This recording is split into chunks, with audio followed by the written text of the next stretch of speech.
ওয়াজ মাহফিলে নেতার নাম দেয় নাই, নেতা কিছু কয় না, সামসায় যাইয়া কয় ভাই আপনার নাম কিন্তু দেয় নাই। কি কয়? ভাই আপনার নাম কিন্তু। আচ্ছা, ওয়াজ মাহফিলে নেতার নাম দেওয়া কেন লাগবে বলেন? আমি আপনাদের প্রস্তাব করি, আমার বাড়ি তো এখানে, আমি এই এলাকার সন্তান, সেই হিসেবে বলছি, আওয়ামী লীগের কোনো মিটিং মিছিলে কোনো সমাবেশে আমাদের মতো আলেমদেরকে দাওয়াত দিছে? বিএনপির কোনো মিছিল মিটিং সমাবেশে আমাদের মতো আলেমদের দাওয়াত দিছে? আমাদের মাহফিলে কেন তাদেরকে দাওয়াত দিতে হবে? আমাদের মাহফিলে কেন তাদেরকে দাওয়াত দিতে হবে? হ্যাঁ, সম্মান করে যদি আত্মমর্যাদা সম্পন্ন মুসলমানদের পক্ষের নেতা হয় তাহলে সম্মান করার জন্য দিতে পারে, কিন্তু জোর করে কখনো সম্মান কামাই করা যায়? ইতোপূর্বে আমাদের বাংলাদেশে আমাদের অঞ্চলে অনেক মাহফিল বন্ধ হয়ে গিয়েছে। আল্লাহর নবী বলেন, আসহাবী কান নুজুম ইকতাদাইতুম ইহতাদাইতুম।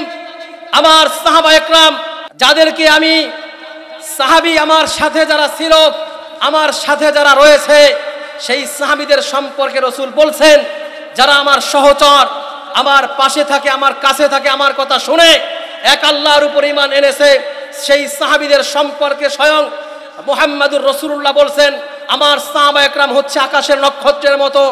ইকতাদাইতুম, তোমরা যদি তাদেরকে অনুসরণ করতে পারো, ইহতাদাইতুম, তোমাদের জীবন সফল হয়ে যাবে। আল্লাহু আকবার।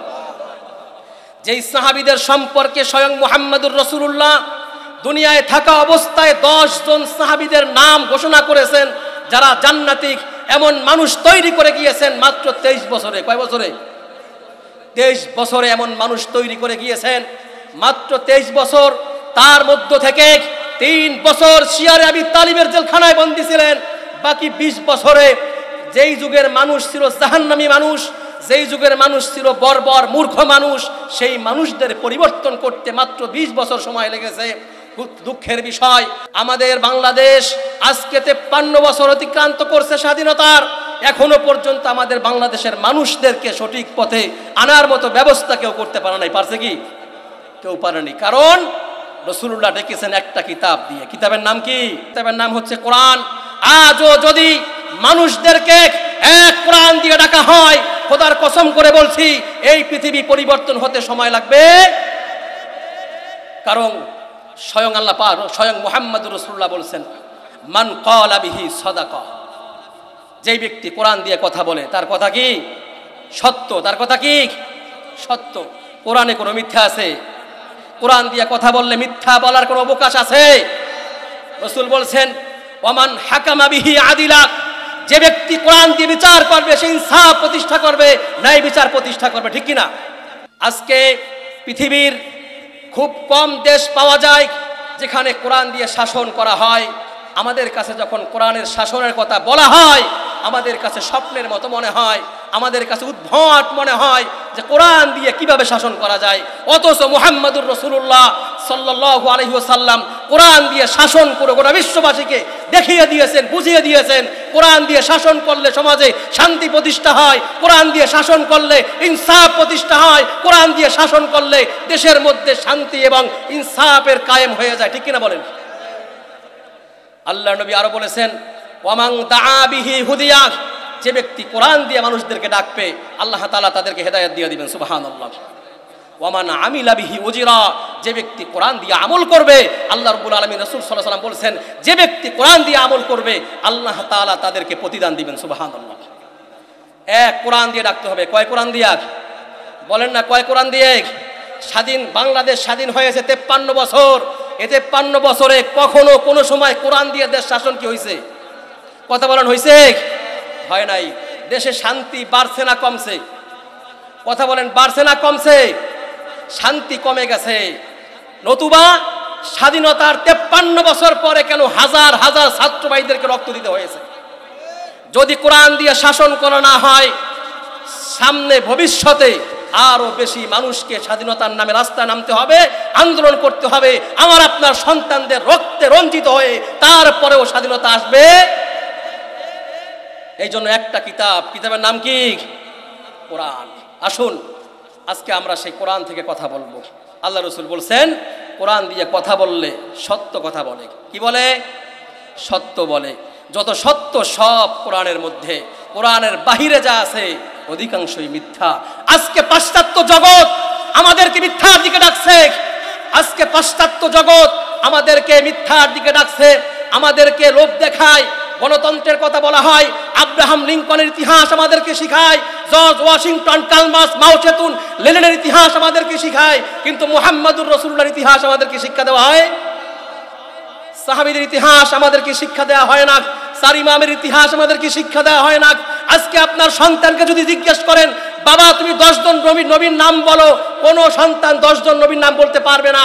যদি আপনি আপনার সন্তানকে জিজ্ঞেস করেন, বাবা 10 জন সাহাবীর নাম বলো, কোনো সন্তান 10 জন সাহাবীর নাম বলতে পারবে না। আপনি যদি আপনার সন্তানকে জিজ্ঞেস করেন, বাবা 4 ইমামের নাম বলো, আপনার সন্তান 4 ইমামের নাম বলতে পারবে না। আপনি যদি জিজ্ঞেস করেন, বাবা 10 জন খেলোয়াড়ের নাম বলো, খেলোয়াড়ের নাম বলে দিবে। আপনি যদি জিজ্ঞেস করেন 10 জন সিনেমার নায়কের নাম বলো, 10 জন নায়কের নাম বলে দিবে। আজকে আমাদের সমাজ নষ্ট করে দেওয়া হচ্ছে, আমাদের সন্তানদের মোটিভেট চেঞ্জ করে দেওয়া হচ্ছে, আমাদের সন্তানদেরকে ইসলাম জানতে দেওয়া হয়। আমাদের বিবেক খুলতে হবে। আমাদের বিবেক যদি বন্ধ হয়ে যায়, আমাদের বিবেক যদি বন্ধ হয়ে যায়, এই বিবেক যদি আপনার না খোলে, অদূর ভবিষ্যতে আপনার সন্তানের হাতে আপনি লাঞ্ছিত হবেন, আপনার সন্তানের হাতে আপনি বেইজ্জতি হবেন, ঠিক কিনা? আমরা দেখেছি পত্রিকায় দেখেছি, সন্তান বাবার কাছে বলছে, বাবা মোটরসাইকেল কিনা দেন।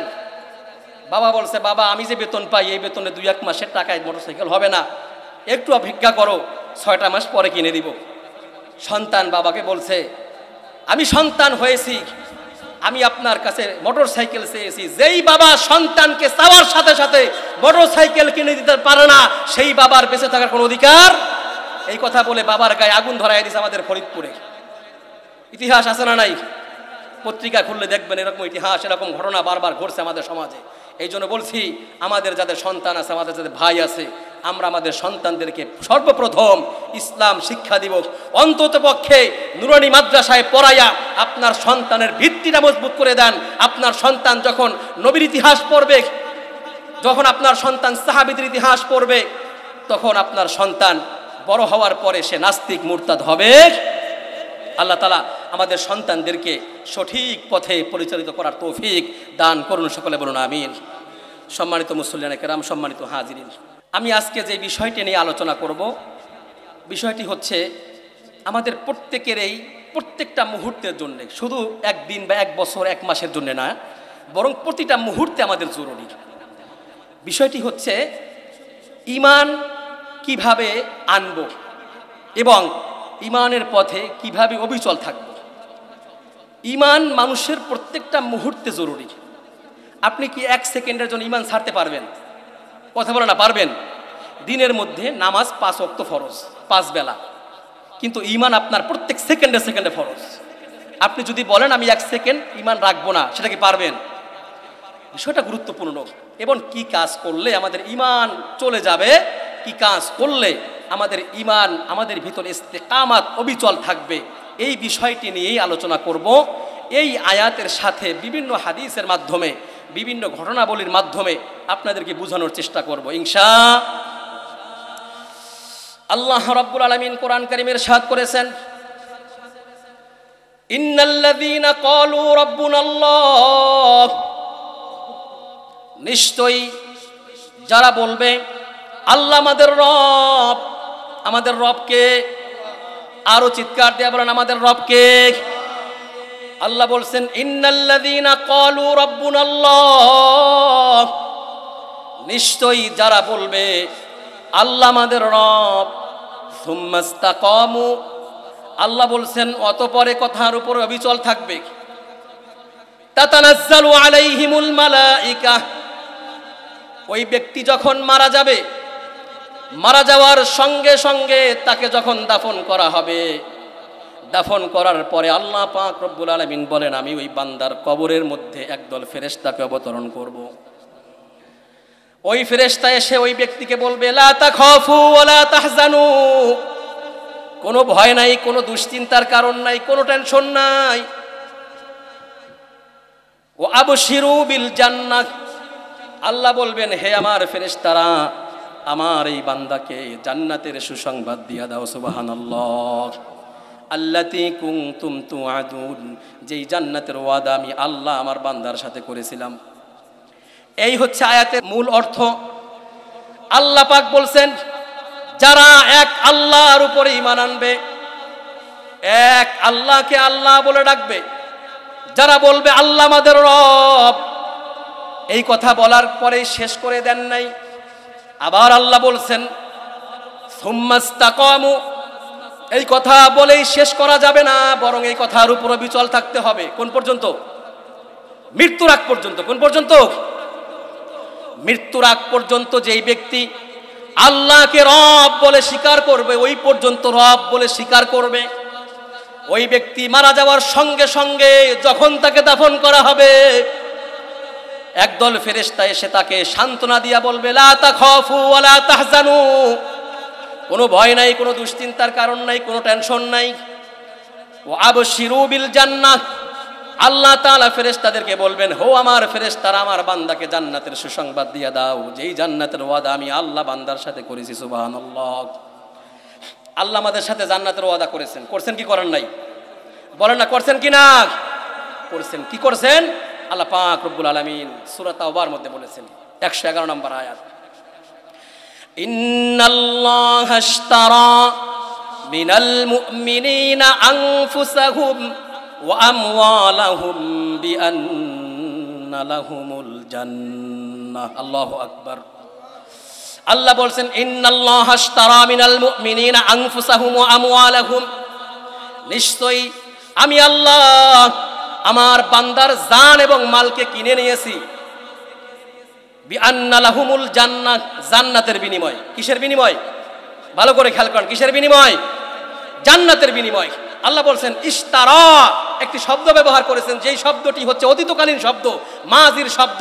আল্লাহ তাআলা বুঝাতে চেয়েছেন ইশতারা, আমি কিনে নিয়েছি। এখানে ব্যবসায়ী অনেক মানুষ আছেন, আপনারা বুঝেন, ব্যবসা ক্রয় বিক্রয় সংগঠিত হওয়ার জন্য দুইটা বিষয় জরুরি। এক নাম্বার, একজন প্রস্তাব দিবে, একজন প্রস্তাব গ্রহণ করবে। যে প্রস্তাব দিবে সেটা অতীতকালীন শব্দ হতে হবে, অর্থাৎ আমি ক্রয় করেছি, আর সে বলবে আমি বিক্রয় করেছি। বিক্রয় করেছি, ক্রয় করেছি, অতীতকালীন শব্দ ব্যবহার না করলে ক্রয় বিক্রয় বেচা কিনা সংগঠিত হবে? হবে বলেন? যদি বলে আমি বিক্রয় করব, আপনি বলছেন ক্রয় করব, এর দ্বারা কি ক্রয় বিক্রয় হবে? হবে না। অর্থাৎ অতীতকালীন শব্দ ব্যবহার করতে হয়। আল্লাহ রাব্বুল আলামিন বলছেন আমি জান্নাত কিনে নিয়েছি মানুষের, আমার বান্দাদের, কিসের বিনিময়? জান এবং মালের বিনিময়। জান এবং মালের বিনিময়। অর্থাৎ আমার বান্দা যদি জান মাল খরচ করে, খরচ করতে দেরি হবে, জান্নাতে যেতে দেরি হবে।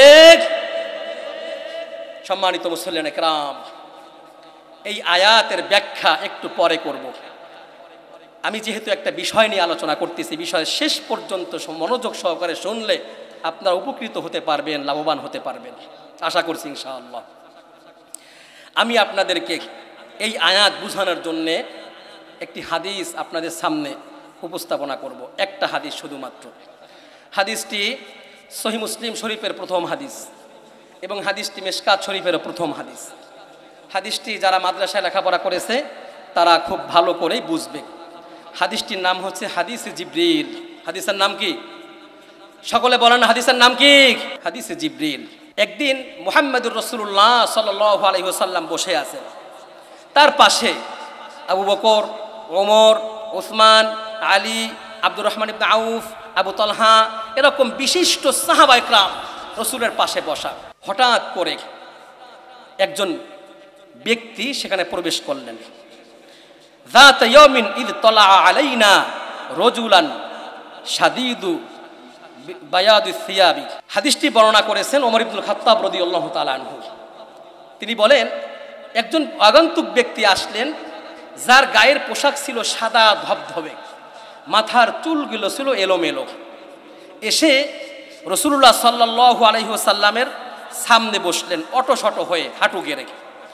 ফাসনাদা রুকবাতাইহি ইলা রুকবাতাইহি ওয়া ওয়াদাআ কাফাইহি আলা ফাখিদাইহি। বসে রাসূলের হাত ধরলেন এবং রাসূলের রানের উপরে হাত রাখলেন। ভালো করে খেয়াল করেন। ওমর ইবনুল খাত্তাব রাদিয়াল্লাহু তাআলা আনহু বললেন, এই যে ব্যক্তি আসলেন, এই ব্যক্তিকে আমরা কেউ চিনলাম না। কি বললেন? যে ব্যক্তি আসলেন আমরা কেউ তাকে চিনলাম না। অথচ ওমর ইবনুল খাত্তাব সবসময় রাসূলের পাশে থাকেন, আবু বকর রাসূলের পাশে থাকেন, তারপরেও ওই ব্যক্তিকে চিনলেন। রাসূলের সামনে বসলেন। বসে রসুলকে কয়েকটা প্রশ্ন করলেন। এক নাম্বার প্রশ্ন, আখবিরনি আনিল ইসলাম, নবী আপনি আমাকে ইসলাম সম্পর্কে সংবাদ দেন। কি সম্পর্কে? ইসলাম সম্পর্কে সংবাদ দেন। আল্লাহর নবী বললেন, আল ইসলামু আন তাশহাদা আল্লা ইলাহা ইল্লাল্লাহ ওয়া আন্না মুহাম্মাদান রাসূলুল্লাহ ওয়া তুকিমাস সালাহ ওয়া তুতিয়াজ যাকাহ ওয়া তাসুমা রমাদান ওয়া তাহুজ্জাল বাইতা ইন ইসতাতা'তা ইলাইহি সাবিলা। আল্লাহর নবী বললেন, ইসলাম হলো এক নম্বরে তোমাদেরকে কথার সাক্ষী দেয়া লাগবে আল্লাহ হচ্ছেন একজন। আল্লাহ কয়জন? লা ইলাহা ইল্লাল্লাহ, আল্লাহ ছাড়া কোনো ইলাহ নাই, এ কথার সাক্ষী দেয়া লাগবে। ওয়া আন্না মুহাম্মাদান রাসূলুল্লাহ, মুহাম্মাদুর রাসূলুল্লাহ সাল্লাল্লাহু আলাইহি ওয়াসাল্লাম আল্লাহ পাকের নবী, এ কথার সাক্ষী দিতে হবে। ওয়া তুকিমাস সালাত, সালাত কায়েম করতে হবে, নামাজ পড়তে হবে। ওয়া তুতিয়াজ যাকাত, যাকাত আদায় করতে হবে। ওয়া তাসুমা রমাদান, রমজান মাসে রোজা রাখতে হবে। ওয়া তাহুজ্জাল বাইতা ইন ইসতাতা'তা ইলাইহি সাবিলা, যদি সম্ভব হয়, সামর্থ্য থাকে, তাহলে বাইতুল্লাহর হজ করতে হবে। পাঁচটা কথা বললেন। এক নম্বরে এক আল্লাহর উপর ঈমান আনতে হবে, সাথে সাথে মুহাম্মাদুর রাসূলুল্লাহর উপর ঈমান আনতে হবে। দুই নম্বরে নামাজ কায়েম করতে হবে। তিন নম্বরে যাকাত আদায় করতে হবে। চার নম্বরে ওতা সওমা রমাদান, রমজানের রোজা রাখতে হবে। 5 নম্বরে বাইতুল্লাহর হজ করতে হবে। কয়টা কথা বললেন? 5টা কথা বললেন। আগন্তুক ব্যক্তি বললেন, সাদাকতা ইয়া রাসূলুল্লাহ, হে আল্লাহর রাসূল আপনি সত্য বলেছেন। সুবহানাল্লাহ। কি বলছেন? আপনি সত্য বলছেন। ওমর ইবনুল খাত্তাব বলেন, ফাআজিবনা লাহু, আমরা আশ্চর্য হয়ে গেলাম, অবাক হয়ে গেলাম। এই ব্যক্তিকে যে আসলেন, আমরা কেউ চিনলাম না, রসুলকে প্রশ্ন করতেছেন, রসুল প্রশ্নের জবাব দিচ্ছেন, আবার সত্যায়িত করতেছেন। কথা সত্য, এ কথা কি করতেছেন? সত্যায়িত করতেছেন, রসুল আপনার কথা সঠিক। আশ্চর্য হয়ে গেলাম। এই প্রশ্ন শেষ হয়ে গেল। আবার প্রশ্ন করলেন, আখবিরনি আনিল ঈমান। কি প্রশ্ন করলেন? আখবিরনি আনিল ঈমান, হে নবী আপনি আমাকে ঈমান সম্পর্কে সংবাদ দেন। কি সম্পর্কে? কি সম্পর্কে? ঈমান সম্পর্কে বুঝতে হবে। আগে প্রশ্ন করেছেন, প্রথম প্রশ্ন করেছেন ইসলাম সম্পর্কে। কি সম্পর্কে? ইসলাম সম্পর্কে। এরপরে প্রশ্ন করেছেন ঈমান সম্পর্কে। কি সম্পর্কে? ঈমান সম্পর্কে। আল্লাহর নবী বললেন, আন তুমিনা বিল্লাহি ওয়া মালাইকাতিহি ওয়া কুতুবিহি ওয়া রুসুলিহি ওয়াল ইয়াউমিল আখিরি ওয়া তুমিনা বিল কদরি খাইরিহি ওয়া শাররিহি। আল্লাহর নবী 6টা কথা বললেন। কয়টা কথা? ভালো করে খেয়াল করেন, কয় কথা বললেন? ঈমান সম্পর্কিত প্রশ্নের পরে রসুল 6টা কথা বললেন। এক নম্বরে এক আল্লাহর উপর ঈমান আনতে হবে, এক আল্লাহর উপরে। 2 নম্বরে ওয়া মালাইকাতিহি, ফেরেশতাদের উপর ঈমান আনতে হবে। 3 নম্বরে ওয়া কুতুবিহি, সমস্ত আসমানি কিতাবের উপর ঈমান আনতে হবে। 4 নম্বরে ওয়া রুসুলিহি, সমস্ত রাসূলদের উপর ঈমান আনতে হবে। 5 নম্বরে ওয়াল ইয়াউমিল আখিরি, কিয়ামতের দিনের উপর ঈমান আনতে হবে। 6 নম্বরে ওয়া তুমিনা বিল কদরি খাইরিহি ওয়া শাররিহি, ভালো মন্দ সব তকদীরের উপরে হয়, এ কথার উপর ঈমান আনতে। কথা বললেন কয়টা? 6টা। সাদাকতা ইয়া রাসূলুল্লাহ, হে আল্লাহর নবী আপনি সত্য কথা বলেছেন। এই কথা বলার পর ওমর ইবনুল খাত্তাব বলেন, আমি আরো বেশি আশ্চর্য হয়ে গেলাম। এই ব্যক্তিকে রসুলকে প্রশ্ন করলেন, রসুল উত্তর দিলেন, আবার সত্যায়িত করতেছেন। 3য় প্রশ্ন করলেন, আখবিরনি আনিল ইহসান, হে নবী আপনি আমাকে ইহসান সম্পর্কে সংবাদ দেন। রসুল বললেন, আন তা'বুদাল্লাহ কাআন্নাকা তারাহু ফাইন লাম তাকুন তারাহু ফাইন্নাহু ইয়ারাক। রসুল বললেন, তোমরা আল্লাহ তাআলার ইবাদত এমনভাবে করবে যেন তোমরা আল্লাহকে দেখতে পাচ্ছ। যদি এই পরিমাণ অবস্থা না হয়, অন্তত পক্ষে আল্লাহ তোমাকে দেখছে, এতটুকু অবস্থা যেন তোমার মধ্যে ধারণ হয়, এটার নাম হচ্ছে ইহসান। এটার নাম কি? প্রশ্ন শেষ হয়ে গেল, আবার আগের মতো বললেন সাদাক্তা ইয়া রাসূলুল্লাহ, হে আল্লাহর রাসূল আপনি সত্য বলছেন। ওমর ইবনুল খাত্তাব বলেন আমরা আরো বেশি আশ্চর্য হয়ে গেলাম। এবার ওই ব্যক্তি আবার প্রশ্ন করলেন আখবিরনি আনিস সাআহ, আখবিরনি আনিস সাআহ, হে নবী কিয়ামত সম্পর্কে আমাকে সংবাদ দেন, কিয়ামত কখন সংঘটিত হবে?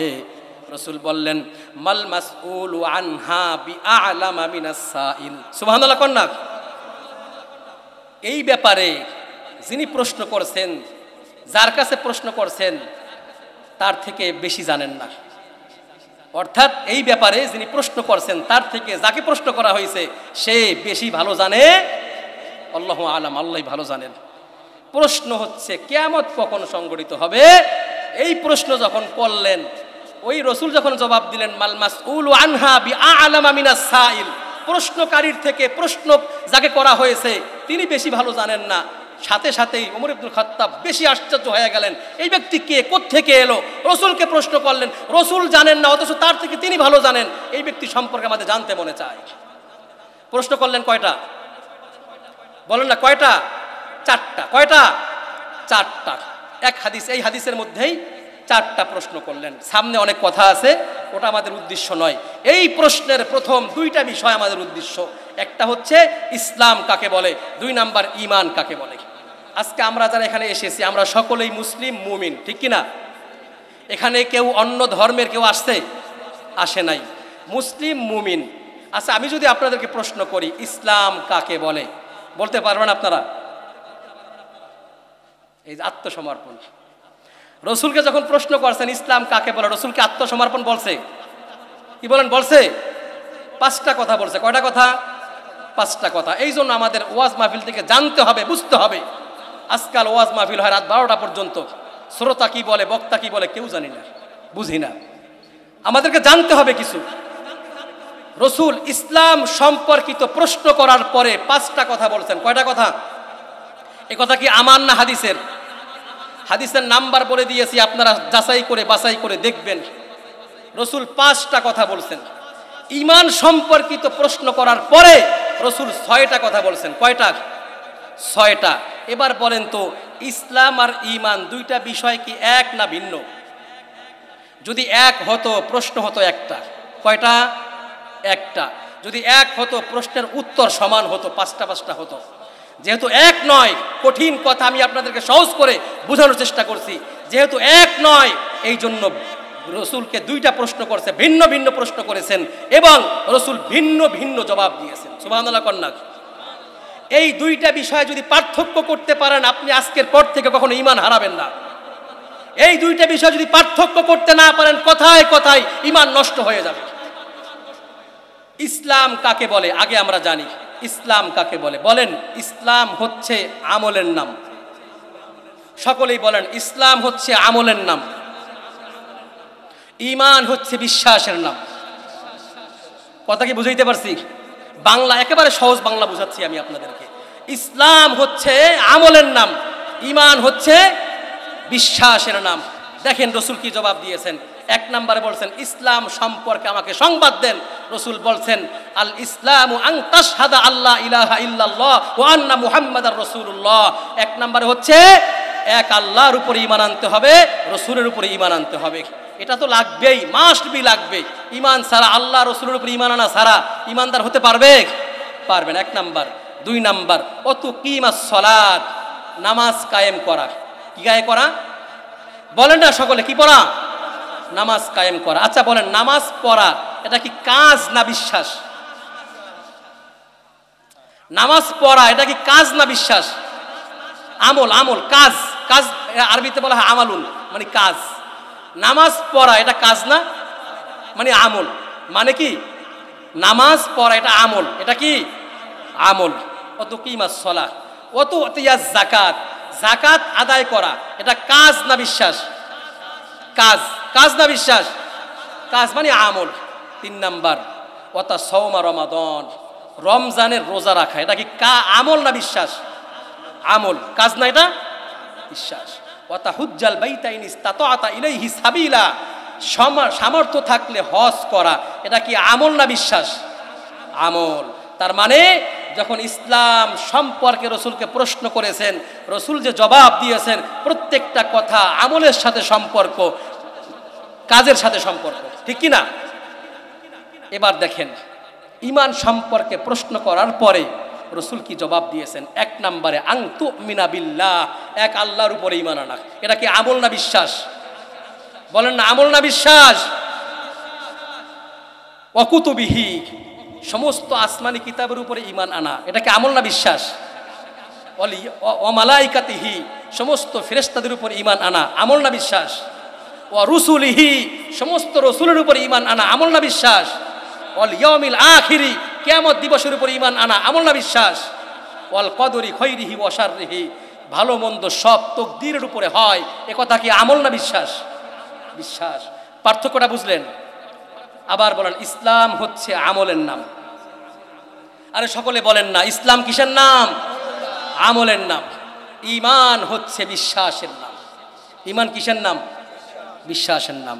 এবার আমি ইসলাম আর ঈমানের দুইটা উদাহরণ দিই, তাহলে বুঝতে পারবেন। মনে করেন এক ব্যক্তি 80 বছর বয়সে ঈমান গ্রহণ করছে। কত বছর বয়সে? 80 বছর বয়সে। এর আগে কখনো সে ইসলাম বা ঈমান গ্রহণ করা নাই। বলেন তো, 80 বছর বয়সে ঈমান গ্রহণ করছে, এরপরে ওই ব্যক্তি এক ওয়াক্ত নামাজের সময় পায় নাই। সকালবেলা ফজরের সময়, ফজরের টাইম শেষ হওয়ার পরে সে ঈমান গ্রহণ করছে, জোহরের ওয়াক্ত আসার আগে সে মারা গেছে। আপনারা বলেন এই ব্যক্তি জান্নাতি না জাহান্নামী? বলেন না, জান্নাতি না জাহান্নামী? জান্নাতি। কেন? রাসূল বলছেন আল ঈমানু ইয়াহদিমু মা কানা ক্বাবলাহু, ঈমান এমন জিনিস যা গ্রহণ করার সঙ্গে সঙ্গে তার পেছনের সব মাফ হয়ে যায়। সুবহানাল্লাহ। এবার বলেন কোন এক ব্যক্তি 80 বছর পর্যন্ত 5 ওয়াক্ত নামাজ পড়ছে, রোজা রাখছে, হজ করছে, যাকাত দিছে, সব করছে, মৃত্যুর আধা ঘন্টা আগে বলছে আমি আল্লাহকে বিশ্বাস করি না, অথবা এমন কোনো কাজ করছে যেই কাজ করলে তার ঈমান চলে যায়। ধরেন মূর্তি পূজা করছে। কি করছে? মূর্তি পূজা করছে। আচ্ছা বলেন তো, এই ব্যক্তি যদি এই মূর্তি পূজা করার সময় বা পরে মারা যায়, এই ব্যক্তি কি জান্নাতি না জাহান্নামী? বুঝা বলছেন তো? সত্য বলছেন না মিথ্যা বলছেন? কারণ তার মধ্যে ঈমান নাই। কি নাই? তার মানে ঈমানের সাথে জান্নাতের সম্পর্ক। কিসের সাথে? এখন বোঝেন ভালো করে, আমাদের দেশে অনেক বড় বড় রাজনীতিবিদ আছে, অনেক বড় বড় এমপি মন্ত্রী আছে, যারা আমাদেরকে বলে 5 ওয়াক্ত নামাজ পড়ি, হজ করছি 70-80 বার, আমরা জান্নাতে যাব না, মৌলবীরা জান্নাতে যাইবে। বলে কিনা? কথা বলেন, বলে কিনা? বলে। আচ্ছা বলেন তো, 5 ওয়াক্ত নামাজ পড়লেই সে ঈমানদার হয়ে গেছে? 5 ওয়াক্ত নামাজ পড়ে, আবার 70-80 বার কি করে? হজ করে, আবার মন্দিরে যাইয়া পূজাও করে। করে কি করে না? কথা বলে না কেন? করে কি করে না? আমি দেখেছি, আপনারা দেখেছেন, বাংলাদেশের একজন মেয়র হিন্দুদের পূজায় যাওয়াটা দায়িত্বশীল হিসাবে, নিরাপত্তার জন্য দায়িত্বশীল হিসাবে যেতে পারবে, কিন্তু সেখানে গিয়ে তাদের ঢোল বাজাইয়া পূজা উদযাপন করা, এটা কোনো মুসলমানের কাজ হতে পারে? এরকম কাজ করছে কি করছে না? আচ্ছা বলেন তো, এরা কি মুমিন হতে পারবে? কখনো পারবে না। এই জন্যে আমাদের দেশে মূর্তি পূজায় মুসলমান বেশি হয় না হিন্দু বেশি হয়? বলেন না, হিন্দু বেশি হয় না মুসলমান বেশি হয়? মুসলমান বেশি হয়। হিন্দুদের পূজায় গেলে আপনি কিসের জন্য গেলেন? আপনি কি পূজা করতে গেছেন? পূজা করতে না গেলে আপনি যাবেন কেন সেখানে? যেই জায়গায় আল্লাহর সাথে লানত, যেই জায়গায় আল্লাহর লানত বর্ষিত হয়, কোনো একজন মুসলমান কখনো সেই জায়গা যেতে পারে? যেতে পারে না। তার ওই মানুষগুলো মনে করে নামাজ, রোজা, হজ, যাকাত করলেই চলবে জান্নাত, ঈমানের দরকার নাই। তারা ঈমানের সবক জানে না, ঈমানের বিষয়গুলো তারা জানে না। জানে কি? জানে না। পহেলা বৈশাখে রমনার বটমূলে ছায়ানটার অনুষ্ঠান হয়, সেখান থেকে মঙ্গল শোভাযাত্রা বের হয়। হয় কি হয় না? সেই মঙ্গল শোভাযাত্রায় মুসলমানরা অংশগ্রহণ করে কি করে না? করে। এই মঙ্গল শোভাযাত্রায় যারা অংশগ্রহণ করে, এদের একজনের মধ্যেও কি ঈমান থাকবে? কি বলেন, থাকবে? এই মানুষগুলো যদি 80 বছর পর্যন্ত নামাজ, রোজা, হজ, যাকাত সব করে, তারপরেও তাদের মুক্তির জন্য এই নামাজ, রোজা যথেষ্ট হবে কি? হবে না। সুতরাং ইসলাম হচ্ছে আমলের নাম, ঈমান হচ্ছে বিশ্বাসের নাম। আপনাকে আগে ঈমান আনতে হবে, এরপরে আপনাকে আমলের দ্বারা জান্নাতকে সুসজ্জিত করতে হবে। আল্লাহ তাআলা আমাদেরকে তৌফিক দান করুন, বলুন আমিন। আমাদেরকে ঈমান আনতে হবে সাহাবীদের মতো করে। কাদের মতো? কাদের মতো বলেন? সাহাবীদের মতো ঈমান আনলে সেই ঈমান কখনো আমাদের থেকে বের হয়ে যাবে।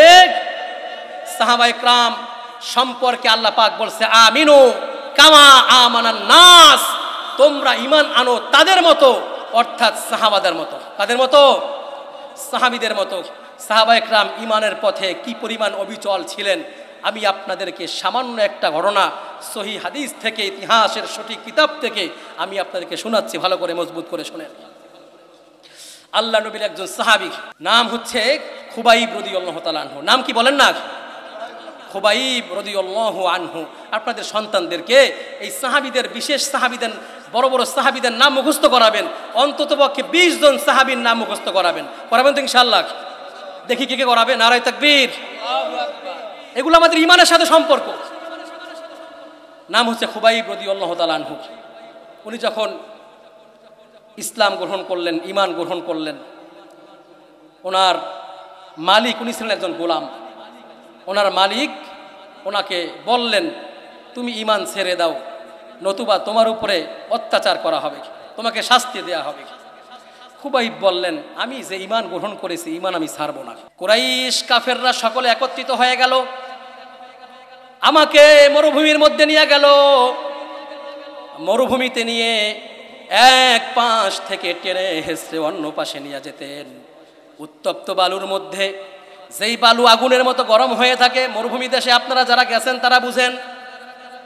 এক পাশ থেকে টেনে হেসড়ে অন্য পাশে নিয়ে যেতেন, সেখান থেকে আবার টেনে হেসড়ে অন্য পাশে নিয়ে আসতেন। উত্তপ্ত গরম বালু আমার পিঠের চামড়াগুলো খসে যেত, আমার পেটের চামড়াগুলো খসে যেত।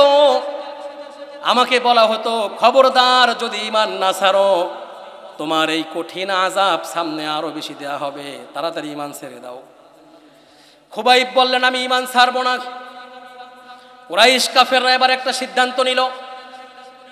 অনেকগুলো লাকড়ি আনা হলো, লাকড়িগুলোকে জ্বালায়া কয়লা আঙ্গার করা হলো, লাল হয়ে গেল। সেই আঙ্গারের মধ্যে খুবাইবকে শোয়ায়া রাখলেন। খুবাইব রাদিয়াল্লাহু তাআলা আনহুকে শোয়ায়া দিলেন।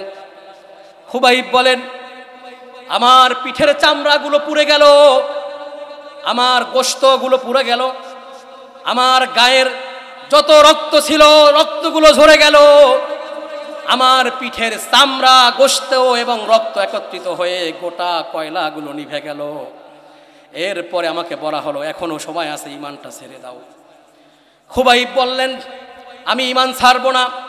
আল্লাহর নবীর হাতে হাত রেখে যে ঈমান গ্রহণ করেছি, এর থেকেও কঠিন শাস্তি যদি তোমরা আমাকে দাও, আমি কখনো ঈমান ছাড়বো না। খুবাইব রাদিয়াল্লাহু তাআলা আনহু কথা বলার পরে উমাইয়ার যার গোলাম ছিলেন, তিনি আরো বড় সিদ্ধান্ত নিলেন। তিনি কুরাইশদেরকে বললেন, আগামীকালকে শুলিতে চড়ানো হবে, যদি ঈমান ছেড়ে না দেয় আগামীকাল শুলিতে চড়ানো হবে। সমস্ত কাফেররা একত্রিত হয়ে গেল। সেখানে যুবক যুবতী, কিশোর কিশোরী, ছোট বাচ্চা থেকে বৃদ্ধ, নারী পুরুষ সকলে ঐক্যবদ্ধ হয়ে খুবাইব রাদিয়াল্লাহু তাআলা আনহুকে সামনে নিয়ে মিছিল করে, শোভাযাত্রা করে, লাত আর উজ্জার জয়ধ্বনি দিয়া তাকে সাথে করে নিয়ে যাচ্ছে তানঈম নামক প্রান্তরে। তানঈম নামক প্রান্তরে নিয়ে গেলেন। সেখানে নিয়ে তাকে শহীদ করা হবে, তাকে হত্যা করা হবে। তানঈম নামক প্রান্তরে নিয়ে গেলেন। যাওয়ার পরে খুবাইব রাদিয়াল্লাহু তাআলা আনহুকে প্রশ্ন করলেন, হে খুবাইব, তুমি কি জানো তোমাকে আমরা এখানে কেন এনেছি? খুবাইব বললেন, আমি জানি আমাকে এনেছেন এখানে হত্যা করবার জন্যে। কাফেররা বলল, তুমি জানো হত্যা করার জন্য এনেছি, এর পরেও কেন ঈমান ছাড়ো না? তোমার কি মৃত্যুর ভয় নাই? খুবাইব রাদিয়াল্লাহু তাআলা আনহু বললেন, তোমরা আমাকে মৃত্যুর থেকেও কঠিন কোনো শাস্তি যদি থাকে, আর সেই শাস্তি যদি তোমরা আমাকে দাও, তবুও আমি ঈমান ছাড়বো না। এই কথা বলার পরে লোকেরা জিজ্ঞেস করলো, তোমার কোনো শেষ ইচ্ছা আছে নাকি? তোমার শেষ ইচ্ছাটা পূরণ করা হবে।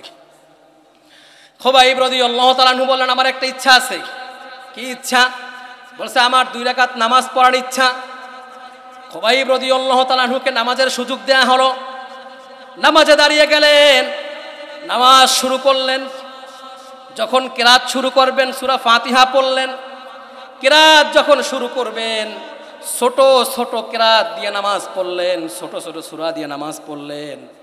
নামাজের মধ্যে কোনো টেনশন নাই, কোনো চিন্তা নাই, কোনো ব্যাকুলতা নাই, কোনো বিষণ্ণতা নাই। নামাজ অল্প সময়ে শেষ করে দিলেন। এরপরে কাফেরদের উদ্দেশ্য করে একটা কথা বললেন, ও কাফেররা শোনো, আমি আজকে যখন নামাজে দাঁড়ালাম, ভালো করে খেয়াল করেন, আমি আজকে যখন নামাজে দাঁড়ালাম আমার নামাজের মধ্যে এত বেশি একাগ্রচিত্ত চলে এলো, নামাজের মধ্যে এত বেশি মজা পাওয়া শুরু করলাম, আমি আমার জীবনে এত মজা কখনো পাই নাই। সুবহানাল্লাহ। আমি নামাজ শুরু করলাম, আমার মনে চাইলো কিরাত লম্বা করে দেই, অনেক লম্বা কিরাত দিয়ে নামাজ পড়ি, যেহেতু নামাজে মজা পাচ্ছি। কিন্তু আমি নামাজে কিরাত লম্বা করি নাই, শর্ট করেছি। কারণ কি জানো? বলে, কি কারণ? আমি যখন নামাজের কিরাত লম্বা করব তোমরা হয়তো মনে করবা যে খুবাইব মৃত্যু থেকে বাঁচার জন্য নামাজের কিরাত লম্বা করতেছে। 10 মিনিটে কিরাত পড়লে অন্ততপক্ষে 10 মিনিট সে দুনিয়ায় বাঁচতে পারবে। তোমরা মনে করছো, মনে করতে পারো, মনে হতে পারে খুবাইব মৃত্যু থেকে বাঁচার জন্য নামাজকে লম্বা করতেছে, কিরাতকে লম্বা করতেছে।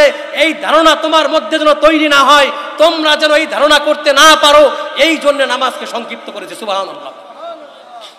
নামাজ সংক্ষিপ্ত করলেন খুবাইব রাদিয়াল্লাহু তাআলা আনহু। ওনার 2 হাতকে প্রসারিত করে কাফেররা, কুরাইশ কাফেররা হাতের মধ্যে পেরেক মেরে দিলেন, লোহা মেরে দিলেন। মেরে তার গায়ের মধ্যে খঞ্জর দিয়ে আঘাত করতেছে। গোটা শরীর রক্তাক্ত হয়ে গিয়েছে, শরীর থেকে রক্ত ঝরছে। এরপরে একজন সাহাবী, একজন কাফের এসে ডাক দিয়ে বললেন কুরাইশদের পক্ষ থেকে, খুবাইব, আজকে তোমাকে আমরা এ পর্যন্তই ক্ষান্ত করতে চাই, তোমাকে আমরা সসম্মানে এখান থেকে মদিনায় পৌঁছাইয়া দিব। একটা শর্ত যদি তুমি মানো। বলে, কি শর্ত? বলছে, শর্ত হচ্ছে এই শুলিতে তোমার নবী মুহাম্মদকে চড়ানো হবে আর তোমাকে নিরাপদে বাড়িতে পৌঁছাই দেওয়া হবে। আমাদের প্রস্তাব মানো কিনা?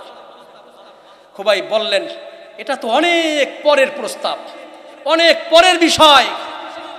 আমি যদি কখনো দেখতে পাই আমি হাঁটছি, আমার সামনে রসুল হাঁটছেন, রসুলের পায়ের সামনে পা দিচ্ছেন, এই পায়ের মধ্যে সামনে এক কদম সামনে এগোলে পায়ের মধ্যে একটা কাঁটা বিদ্ধ হবে, একটা কাঁটার আঘাত থেকে আঘাতে রসুল আঘাতপ্রাপ্ত হবে, রসুল কষ্ট পাবেন। আমি যদি সম্ভব হয় আমার জীবনটা শহীদ করে দিয়ে যদি রসুলকে সেই কাঁটার আঘাত থেকে মুক্ত করতে পারি, আমি সেখানে শহীদ হয়ে যাব। রসুলের গায়ে একটা কাঁটার আঘাত পর্যন্ত লাগতে দিব না। সুবহানাল্লাহ। তোমরা আমাকে প্রস্তাব করেছো রসুল মারা যাবে, রসুলকে এখানে শুলিতে চড়ানো হবে, আমাকে ছেড়ে দিবা, এটা তো অনেক পরের বিষয়। খুবাইব রাদিয়াল্লাহু তাআলা প্রস্তাবকে গ্রহণ করলেন না। এবার কুরাইশ কাফেররা তাকে হত্যা করলো, তাকে হত্যা করে শহীদ করা হলো। রাসূল করিম সাল্লাল্লাহু আলাইহি ওয়াসাল্লামের কাছে জিবরিল আলাইহিস সালাম গেলেন, গিয়া বললেন, ইয়া রাসূলুল্লাহ, আপনার সাহাবী ঈমান রক্ষার্থে শহীদ হয়ে গিয়েছে, আপনার কাছে সালাম পৌঁছে দিয়েছে, আপনি সালাম গ্রহণ করুন। হযরতে রাসূল করিম সাল্লাল্লাহু আলাইহি ওয়াসাল্লাম সালামের উত্তর দিলেন, চোখ থেকে পানি ঝরলেন। রসুল কষ্ট পেলেন, দুঃখ পেলেন, কিন্তু রাসূলুল্লাহ সাল্লাল্লাহু আলাইহি ওয়াসাল্লাম আল্লাহর কাছে দোয়া করলেন, আল্লাহ আমার খুবাইবকে শাহাদাতের সম্পূর্ণ মর্যাদা তুমি দান করে দাও। সুবহানাল্লাহ। খুবাইব রাদিয়াল্লাহু তাআলা শহীদ হয়ে গেলেন। কুরাইশদের লিডারদের, কাফেরদের কথায় ঈমান থেকে বিচ্যুতি হলেন না, ঈমান থেকে এক বিন্দু সরলেন না, ঈমান গ্রহণ করা অবস্থায় মৃত্যু হয়ে গেল। সাইদ ইবনে আমের রাদিয়াল্লাহু তাআলা চলে গেলেন রাসূলুল্লাহর কাছে, গিয়ে সব ঘটনা খুলে বললেন। রসুলের হাতে হাত রেখে ঈমান গ্রহণ করে মুসলমান হয়ে গেলেন। সুবহানাল্লাহ। বিশ্বাস করেন আজকে গোটা পৃথিবীব্যাপী মুসলমানদের বিরুদ্ধাচরণ হচ্ছে, ঠিক কিনা? মুসলমানদেরকে দাবিয়ে রাখার জন্য গোটা বিশ্বব্যাপী ষড়যন্ত্র হচ্ছে। এটা আশার কথা, এটা ভালো কথা। কারণ কি জানেন? ইসলামের সৌন্দর্য হচ্ছে দুনিয়ার মধ্যে, জগতের মধ্যে, গোত্রের মধ্যে একজন মানুষের ত্যাগ স্বীকার করে যদি সে ইসলামের পথবিচল থেকে যদি মৃত্যুবরণ করে শহীদ হতে পারে, তার সেই শহীদের বিনিময়ে লক্ষাধিক মানুষকে আল্লাহ ঈমান দান করে ঈমানদার বানাইয়া, মুসলমান বানাইয়া গোটা বিশ্বের মধ্যে ইসলামকে প্রতিষ্ঠা করে দিবেন। সুবহানাল্লাহ। এটাই হচ্ছে ইসলামের সৌন্দর্য। যেই জিনিসকে বেশি দাবায় রাখতে চায় সেই জিনিস তাড়াতাড়ি উঠে যায়, ঠিক কিনা? শুধুমাত্র লা ইলাহা ইল্লাল্লাহ পড়ে ঈমান আনার দ্বারাই সফল কাম হওয়া যাবে, ইস্তেকামাত থাকতে হবে। আয়াতের মধ্যে আল্লাহ তাআলা শুধুমাত্র কথা বলে নাই, ইন্নাল্লাযীনা ক্বালু রাব্বুনাল্লাহ, যারা বলবে আল্লাহ আমাদের রব, এখানেই শেষ করেন নাই, আবার একটা শব্দ জুড়ে দিয়েছেন। আল্লাহ বলছেন সুম্মাস্তাকামু, আল্লাহকে রব বলে স্বীকার করার পরে এ কথার উপরে অবিচল থাকতে হবে মৃত্যুর আগ পর্যন্ত। কোন পর্যন্ত? মৃত্যুর আগ পর্যন্ত। অতঃপর আল্লাহ সুসংবাদ দিয়েছেন তাতানাজ্জালু আলাইহিমুল মালাইকা, আল্লাহ তাআলা একদল ফেরেশতাকে অবতরণ করবেন ওই বান্দার কবরের মধ্যে। ফেরেশতারা এসে বলবে লা তাখাফু ওয়া লা তাহজানু, কোনো ভয় নাই, কোনো দুশ্চিন্তা নাই, কোনো টেনশন নাই। সুবহানাল্লাহ কন্যা। ওয়া আবশিরু বিল জান্নাহ, এবং আল্লাহ ঘোষণা দিবেন হে ফেরেশতারা আমার বান্দাকে জান্নাতের সুসংবাদ দিয়ে দাও। আল্লাতী কুনতুম তুআদুন, যেই জান্নাতের ওয়াদা করেছেন কে? আল্লাহ। এই হচ্ছে আয়াতের সারমর্ম। এখন আমরা আয়াতের শব্দ শব্দে একটু ব্যাখ্যা করে সামনের দিকে এগিয়ে যাই। আল্লাহ তাআলা প্রথমে বলছেন আল্লাহকে রব বলে স্বীকার করা লাগবে। প্রথমে কাকে রব বলতে হবে? আল্লাহকে। অতঃপর অবিচল থাকতে হবে। এই অবিচল থাকতে গিয়ে জেল, জুলুম, মামলা, হামলা, ফাঁসির কাস্টে ঝুলতে হতে পারে, ঠিক কিনা? অবিচল থাকতে গিয়ে আপনাকে স্বৈরাচারের, যারা স্বৈরাচারী করে, যারা স্বৈরাচারী শাসন ব্যবস্থা কায়েম করে, তাদের রোষানলে পড়তে হবে। এক আল্লাহর উপরে অবিচল থাকতে হলে আপনাকে ফাঁসির মঞ্চে ঝুলতে হবে। এক আল্লাহর উপরে অবিচল থাকতে হলে আপনাকে শহীদ করতে হবে। যদি এই শহীদ করার পরে আপনি যদি এক আল্লাহর উপরে অবিচল থাকতে পারেন, মৃত্যুর সাথে সাথে আল্লাহ আপনাকে জান্নাতের সুসংবাদ দিয়ে দেবেন। সুবহানাল্লাহ। এই জন্য আল্লাহ বলছেন সুম্মাস্তাকামু, এরপরে আল্লাহ তাআলা বলছেন তাতানাজ্জালু আলাইহিমুল মালাইকা আল্লা তাখাফু ওয়া লা তাহজানু, লা তাখাফু ওয়া লা তাহজানু। এখানে তাফসীরের কিতাব ইমাম ফখরুদ্দিন রাজি রাহমাতুল্লাহি আলাইহি উল্লেখ করেছেন, আল্লাহ বলছেন লা তাখাফু, কোনো ভয় নাই, ওয়া লা তাহজানু, কোনো দুশ্চিন্তা নাই। এই দুইটা শব্দ আল্লাহ এই জন্য দিয়েছেন, এখানে অনেকগুলো ব্যাখ্যা করেছেন। ভয় বলতে আল্লাহ কি বুঝাইছেন? আল্লাহ বুঝাইছেন তুমি যখন অবিচল থাকবে তখন তোমার উপরে স্টিম রোলার চালানো হবে, নির্যাতন করা হবে। সেই নির্যাতনে তুমি ভয় পেতে পাইবে? সেই নির্যাতনে কোনো ভয় নাই। মেঘ দেখে কেউ করিস নে ভয়, আড়ালে তাহার সূর্য হাসে, ঠিক কিনা? যারা কোরআনের ময়দানে 50 বছর তাফসীর করেছে, তাকে জেলখানার মধ্যে বন্দী অবস্থায় তাকে শহীদ করা হয়েছে, ঠিক কিনা? যারা কোরআনের সঠিক কথা বলেছে, বিভিন্ন ট্যাগ দিয়ে, বিভিন্ন অজুহাত দিয়ে, বিভিন্ন ভাবে মিথ্যাচার করে তাদেরকে বছরের পর বছর জেল দেওয়া হয়েছে, বছরের পর বছর, মাসকে মাস তাদেরকে রিমান্ডে দেওয়া হয়েছে, ঠিক কিনা? আল্লাহ বলছে কশিন কালেও তোমরা কখনো ভয় পেতে পারো, কারণ ওয়ালা তাহজানু, তোমাদের দুশ্চিন্তার কোনো কারণ নেই। তাফসীরে কিতাবে এসেছে, তাফসীর ইবনে কাসিরের মধ্যে এসেছে ওয়ালা তাহজানু, আবার আল্লাহ আবার শব্দ জুড়ে দিয়েছেন দুশ্চিন্তা করো না। কিসের দুশ্চিন্তা? তোমার মনে হবে তোমার স্ত্রী রয়েছে, তোমার সন্তান রয়েছে, তোমার মেয়ে রয়েছে, ছেলে রয়েছে, বাবা মা, বন্ধু বান্ধব সবাই আছে, তোমাকে দুনিয়া থেকে বিদায় নিতে হবে, তোমাকে শহীদের মর্যাদা লাভ করতে হতে পারে। এই সব দুশ্চিন্তা থেকে তোমাকে এক আল্লাহর ফিকির করতে হবে, ঠিক কিনা? এবং কিয়ামতের ময়দানে যখন তুমি দাঁড়াবে তখনও তোমার কোনো দুশ্চিন্তা থাকবে না। এবং আল্লাহ তাআলা বলছেন তোমরা ঈমান আনবে তো ঈমান সাহাবীদের মতো আনবে। কাদের মতো?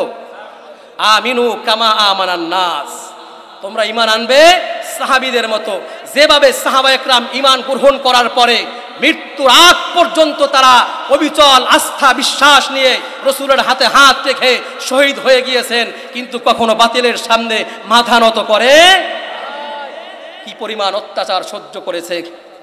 একটু আপনাদেরকে বলছি খুবাইব রাদিয়াল্লাহু তাআলা আনহুর কথা, কতটা নির্যাতন সহ্য করেছেন, কিন্তু একবারের জন্যেও আল্লাহকে রব বলে স্বীকার করার পরে আর এ কথা থেকে ফিরে আসতে পারেন। সম্মানিত হাজিরিন, ইতিহাসের কিতাব, তারিখের কিতাব আপনাদেরকে পড়তে হবে। সাহাবা একরামদের জীবনী, সাহাবা একরামদের ইমানের পথে অবিচল থাকার যে শিক্ষা, সেই শিক্ষা আপনাকে পড়তে হবে। পড়লে পরে আপনি হয়ে যাবেন একজন প্রকৃত খাঁটি মুমিন। আল্লাহ তৌফিক দান করুন, বলুন আমিন। কি পরিমাণ ত্যাগ স্বীকার করেছে। আজকে আমরা যখন বলি কোরআনের পক্ষে আন্দোলন করতে গেলে আমার স্ত্রী চলে যাবে, আমার স্ত্রী বিধবা হবে, আমার মা সন্তান হারা হবে, আমার সন্তান বাবা হারা হবে, এই টেনশন, এই চিন্তা, এই সিচুয়েশন আমাদেরকে ইসলামের পথে চলা থেকে বিরত রাখে, ঠিক কিনা? কিন্তু সাহাবা একরাম কোনো সিচুয়েশনের মুখোমুখি ছিলেন না। একজন সাহাবী নাম হচ্ছে সাদ আসওয়াদ আস-সালামি রাদিয়াল্লাহু তাআলা আনহু একদিন রাসূলুল্লাহর কাছে আসলেন। এসে রাসূলকে বলতেছেন, ইয়া রাসূলুল্লাহ, আমার তো বয়স হয়ে গেছে, অনেক বয়স, 50 বছরের মতো আনুমানিক বললাম। আমার তো বয়স হয়ে গিয়েছে, আমি এখনো পর্যন্ত বিয়ে করতে পারলাম না। রাসূল বললেন, কারণ কি? সাদ আসওয়াদ বলেন, আমি দেখতে কালো, আমি দেখতে কালো, আমার চেহারার মধ্যে বসন্তের দাগ, আমার বয়স বেশি, আমার আর্থিক দৈন্যতা, টাকা পয়সা নেই, আমার বাবা গোলাম, আমিও গোলাম, আমার কাছে কে মেয়ে বিয়ে দিবে? আমি যেই ছেলের কাছে, যেই বাবার কাছে মেয়ে সম্পর্কে প্রস্তাব দেই, সেই বাবা আমার কাছে মেয়ে বিয়ে দিতে চায় না, সেই বাবা তার মেয়ের প্রস্তাব ফিরে আনায়। আল্লাহ নবী সাল্লাল্লাহু আলাইহি ওয়াসাল্লাম বললেন, সাদ শোনো, আমি তোমার জন্য একজন মেয়ের সাথে বিয়ের আয়োজন করেছি, বিয়ের প্রস্তাব দিচ্ছি। সাদ আশ্চর্য হয়ে বললেন, ইয়া রাসূলুল্লাহ, সেই মেয়েটাকে? রাসূলুল্লাহ বললেন, অমুক গোত্রে চলে যাও, সেই গোত্রের একজন সর্দার আছে, গোত্রের বাদশা আছে, সেই বাদশার একজন মেয়ে আছে, অত্যন্ত সুন্দরী, আমি জানতে পেরেছি। আমি তোমার সাথে ওই মেয়ের বিয়ের প্রস্তাব করেছি, তুমি চলে যাও, গিয়ে প্রস্তাব দিলেই গ্রহণ করবে। সুবহানাল্লাহ কন্যা। সাদ রাদিয়াল্লাহু তাআলা আনহু রাসূলুল্লাহ সাল্লাল্লাহু আলাইহি ওয়াসাল্লামের দরবার থেকে বের হয়ে গেলেন। যেতে যেতে যেতে যেতে খুঁজে ওই মহল্লায় চলে গেলেন। ওই বাদশার বাড়ি খুঁজে বের করলেন। বাদশার ঘরের সামনে গিয়ে দরজায় নক দিলেন। বাদশা ঘর থেকে বের হয়ে এলেন। জিজ্ঞেস করলেন, কে তুমি? কেন এসেছো? কোত্থেকে এসেছো? সাদ বললেন, আমার নাম হচ্ছে সাদ, এসেছি মদিনা থেকে, পাঠিয়েছেন মুহাম্মাদুর রাসূলুল্লাহ সাল্লাল্লাহু আলাইহি ওয়াসাল্লাম। কেন এসেছো? বলে, আমি এসেছি, আপনার ঘরে নাকি একটা মেয়ে আছে, আমার সাথে রাসূলুল্লাহ সেই মেয়ের বিয়ের প্রস্তাব দিয়েছে। বাদশা বললেন, মাথা খারাপ হয়ে গেছে নাকি? তুমি তোমার নিজের দিকে তাকিয়ে দেখেছো তুমি কে? কার কাছে প্রস্তাব নিয়ে এসেছো? সাদ বললেন, আমাকে রাসূল পাঠিয়েছেন। কিন্তু বাদশা কোনো কথা শুনতে রাজি না। বাদশা বললেন, আমি এই প্রস্তাব গ্রহণ করলাম না। রাসূলকে গালিগালাজ করলেন, সাদকে গালিগালাজ করলেন। এক পর্যায়ে যখন রাসূলকে গালি দিলেন, সাদ রাদিয়াল্লাহু তাআলা আনহু সহ্য করতে পারলেন না, সেখান থেকে বের হয়ে চলে আসা শুরু করলেন। ঘরের মধ্য থেকে মেয়ে ডাক দিয়া বললেন, বাবা কার সাথে কথা বললেন? বাদশা বললেন, মা, একজন মেয়ে এসে, একজন লোক এসেছিল, দেখতে কেমন? বলে, দেখতে বেশি ভালো না, বয়স বেশি। কেন এসেছিল? বাদশা বললেন, তাকে নাকি একজন নবী পাঠিয়েছেন, নাম হচ্ছে মুহাম্মদ সাল্লাল্লাহু। মেয়ে ডাক দিয়ে বললেন, বাবা সত্যি কি মুহাম্মদ সাল্লাল্লাহু আলাইহি ওয়াসাল্লাম পাঠিয়েছেন? বলে, হ্যাঁ, মুহাম্মদ সাল্লাল্লাহু আলাইহি ওয়াসাল্লাম পাঠিয়েছেন। মেয়ে বললেন, যদি মুহাম্মদ সাল্লাল্লাহু আলাইহি ওয়াসাল্লাম পাঠিয়ে থাকেন, আমি সেই বিয়েতে রাজি আছি। সুবহানাল্লাহ কন্যা। রাজি হয়ে গেলেন। বলল, বাবা তাড়াতাড়ি যাও, সেই যুবককে নিয়ে আসো। ওনার বাবা বের হয়ে গেলেন, খুঁজে অনেক দূর থেকে নিয়ে আসলেন। বললেন, বাবা ভুল হয়ে গেছে, আমার মেয়ে বিয়েতে রাজি আছে, আমিও রাজি আছি, চলো মুহাম্মদ সাল্লাল্লাহু আলাইহি ওয়াসাল্লামের কাছে চলে যাই, বিয়ের আয়োজন করি। তিনজনে মিলে চলে গেলেন মুহাম্মদুর রাসূলুল্লাহ সাল্লাল্লাহু আলাইহি ওয়াসাল্লামের কাছে। গিয়া ক্ষমা চাইলেন এবং বললেন, ইয়া রাসূলুল্লাহ, আপনি যে প্রস্তাব দিয়েছেন আমি সেই প্রস্তাবে রাজি আছি, আমার মেয়েও রাজি আছে, আপনি বিয়ের ব্যবস্থা করেন। সাদকে বললেন, সাদ মোহর দাও, বিয়ের আয়োজন হবে। সাদ বললেন, ইয়া রাসূলুল্লাহ, আমার কাছে তো মোহরের কোনো টাকা নাই, কোনো দিনার দিরহাম কিছু নাই, আমি কিভাবে মোহর দিব? ওসমান রাদিয়াল্লাহু তাআলা আনহুকে বললেন, তিনি 400 দিরহাম দিলেন। কত দিরহাম? 400 দিরহাম। ভালো করে খেয়াল করেন, আমি আপনাদেরকে ঘটনা বলছি না, শিক্ষা দিচ্ছি আপনাদেরকে কি পরিমাণ ইমানের পথে বিচল থাকতে হলে পরিস্থিতি পরিবেশ অনুকূলে নাও হতে পারে, কিন্তু ইমানের পথে বিচলে থাকতেই হবে, ঠিক কিনা? বিবাহ করালেন, 400 দিরহাম দিয়ে বাজারে পাঠালেন, যাও বাজার করে আনো। কেনাকাটা করবে, কিছু অংশ মোহর দিয়ে দিবে, সব কেনাকাটা করবে না। বাসরের জন্য কিছু কেনাকাটা করার জন্যে বাজারে পাঠালেন। বাজারে গেলেন, বাজারে গিয়ে কেনাকাটা করা শুরু করেন, এখনো পর্যন্ত শুরু করেন নাই। হঠাৎ করে কে যেন ঘোষণা দিতেছে, যুদ্ধ শুরু হয়েছে, কাফেরদের বিরুদ্ধে যুদ্ধ করতে হবে, ইসলামকে জমিনে বাস্তবায়ন করার জন্যে, ইসলামকে জমিনে টিকিয়ে রাখার জন্যে মুহাম্মদ সাল্লাল্লাহু আলাইহি ওয়াসাল্লামের পক্ষ থেকে জিহাদের ঘোষণা এসেছে, জিহাদ করতে হবে। সাদ রাদিয়াল্লাহু তাআলা আনহু সমস্ত কেনাকাটা বন্ধ করে দিলেন। 400 দিরহাম দিয়ে একটা তরবারি কিনলেন, একটা ঘোড়া কিনলেন, আর একটা ঢাল কিনলেন। কিনে রওনা করলেন জিহাদের ময়দানে। যুদ্ধ করতে করতে এক পর্যায়ে শাহাদাত বরণ করলেন। যুদ্ধ যখন শেষ হয়ে গেল, মুহাম্মদুর রাসূলুল্লাহ সাল্লাল্লাহু আলাইহি ওয়াসাল্লাম সাহাবীদেরকে নির্দেশ দিলেন, যেই সমস্ত সাহাবীরা এই যুদ্ধে শহীদ হয়েছে তাদের লাশগুলোকে আমার কাছে নিয়ে আসো। সাহাবা একরাম শহীদদের লাশগুলোকে আনতেছেন। এমত অবস্থায় একজন যুবতী কণ্ঠে ডাক দিয়ে বলছে, ইয়া রাসূলুল্লাহ, ইয়া হাবিবাল্লাহ। রাসূল ডাক দিয়ে বললেন, কে তুমি? এখানে কেন এসেছো? এটা তো যুদ্ধের ময়দান। ওই যুবতী কণ্ঠে ডাক দিয়ে বলছে, ইয়া রাসূলুল্লাহ, গতকাল আপনি আপনার যেই সাহাবীর সাথে অমুক বাদশার মেয়ের সাথে বিয়ে দিয়েছেন, আমি হচ্ছি সেই বাদশার মেয়ে। রাসূল ডাক দিয়ে বললেন, তুমি এখানে কেন এসেছো? তোমার তো বাসর ঘরে থাকার কথা। ওই মেয়ে ডাক দিয়ে বললেন, ইয়া রাসূলুল্লাহ, বাসর ঘরেই তো থাকার কথা ছিল, কিন্তু আপনি যখন 400 দিরহাম উঠাইয়া আপনার সাহাবীকে বাজারে পাঠিয়েছিলেন কেনাকাটা করে বাসর করার জন্যে, আপনার সাহাবী জিহাদের আওয়াজ পাওয়ার পরে সব কেনাকাটা বন্ধ করে আপনার সাহাবী যুদ্ধের সরঞ্জাম কিনেছে, তরবারি কিনেছে, ঢাল কিনেছে, ঘোড়া কিনেছে, জিহাদের ময়দানে অংশগ্রহণ করেছে। আমার কাছে সংবাদ এসেছে, আমি জানতে পেরেছি আমার স্বামী আর দুনিয়ায় বেঁচে নাই, তিনি জিহাদের ময়দানে শহীদ হয়ে গিয়েছেন। সুবহানাল্লাহ। আল্লাহর হাবিব সাল্লাল্লাহু আলাইহি ওয়াসাল্লাম সাহাবীদেরকে বললেন, ও আমার সাহাবীরা, গোটা ময়দান তন্ন তন্ন করে খুঁজে দেখো, আমার সাদের লাশটা আমার সামনে নিয়ে আসো। সাহাবা একরাম গোটা ময়দানটা খুঁজলেন। খুঁজে খুঁজে এক কর্নারে ক্ষত বিক্ষত রক্তে রঞ্জিত সেই দেহ নিয়ে যখন রাসূলের কাছে এলেন, রাসূলের চোখ থেকে অঝর ঝরে পানি পড়া শুরু করে দিল। রাসূল কান্নাকাটি করা শুরু করলেন। রাসূলের চোখ থেকে পানি ঝরছে, চিৎকার দিয়ে রাসূল কাঁদছেন। সাহাবা একরাম প্রশ্ন করলেন, ইয়া রাসূলুল্লাহ, ইয়া হাবিবাল্লাহ, এ পর্যন্ত অনেক সাহাবী তো শহীদ হয়েছে, আপনাকে কখনো কাঁদতে দেখি নাই, কিন্তু সাদের মৃত্যুতে আপনি কেন এত কাঁদতেছেন? রাসূল ডাক দিয়া বললেন, আমার সাহাবীরা, সাদের বাস্তব অবস্থা আমি জানি, তোমরা জানো না। তোমরা যদি জানতে তোমরাও কাঁদতে। আমার এই সাহাবী জীবনে একটা আশা ছিল, 50 বছর অতিক্রম করার পরে একটা আশা ছিল বিবাহ করবে, কিন্তু আমার সাহাবী বিবাহ করার জন্য মেয়ে পাচ্ছে না। আমি তাকে পরমা সুন্দরী এবং ধনাঢ্য পরিবারের বাদশার মেয়ের সাথে বিয়ের ব্যবস্থা করেছি। আমার সাহাবী বাসর করার জন্য বাজারে গেলেন কেনাকাটা করতে।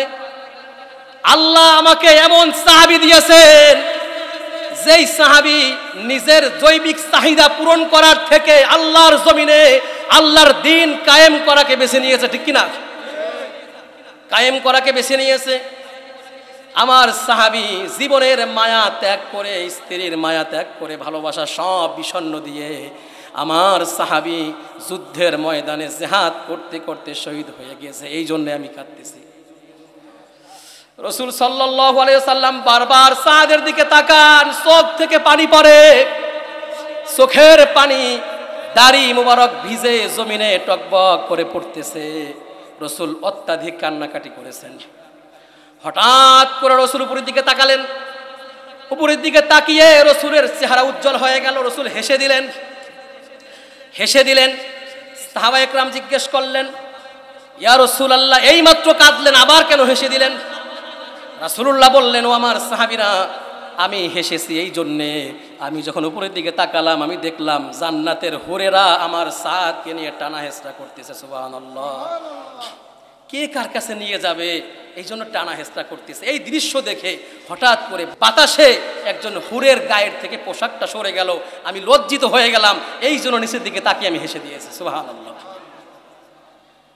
কথা বলেন, এই সাদ রাদিয়াল্লাহু তাআলা আনহু যেই পরিস্থিতিতে, যেই সিচুয়েশনে নিজেকে ইসলামের জন্য নিজেকে উৎসর্গ করে দিয়েছেন, সেই সিচুয়েশন আপনার আমার কাছে আসতে কখনো, কথা বলেন, আসতে কখনো?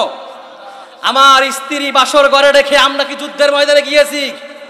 যদি কখনো ইসলামকে প্রতিষ্ঠা করবার জন্য এরকম সিচুয়েশন তৈরি হয়, আল্লাহ বলছে তোমরা সাহাবীদের মতো ইস্তেকামত থাকো, আমাদেরকেও যুদ্ধের ময়দানে ঝাঁপিয়ে পড়তে হবে, ঠিক কিনা? যদি আমরা সাহাবীদের মতো ইমানের দাবি রাখি, তবে এই সিচুয়েশনে, এই পরিস্থিতিও আমাদেরকে মোকাবেলা করে এই আল্লাহর জমিনে আল্লাহর দ্বীনকে বাস্তবায়ন করা লাগবে, ঠিক কিনা? সাহাবায়ে কেরাম অল্প সময়কে দামি করেছেন, অল্প সময়কে সময় পেয়েছেন অল্প, কিন্তু সেই অল্প সময় দামি করে এত বেশি প্রিয় হয়েছেন। সাদ ইবনে মুআজ রাদিয়াল্লাহু তাআলা আনহু 30 বছর বয়সে ইসলাম গ্রহণ করেছেন। কত বছর বয়সে?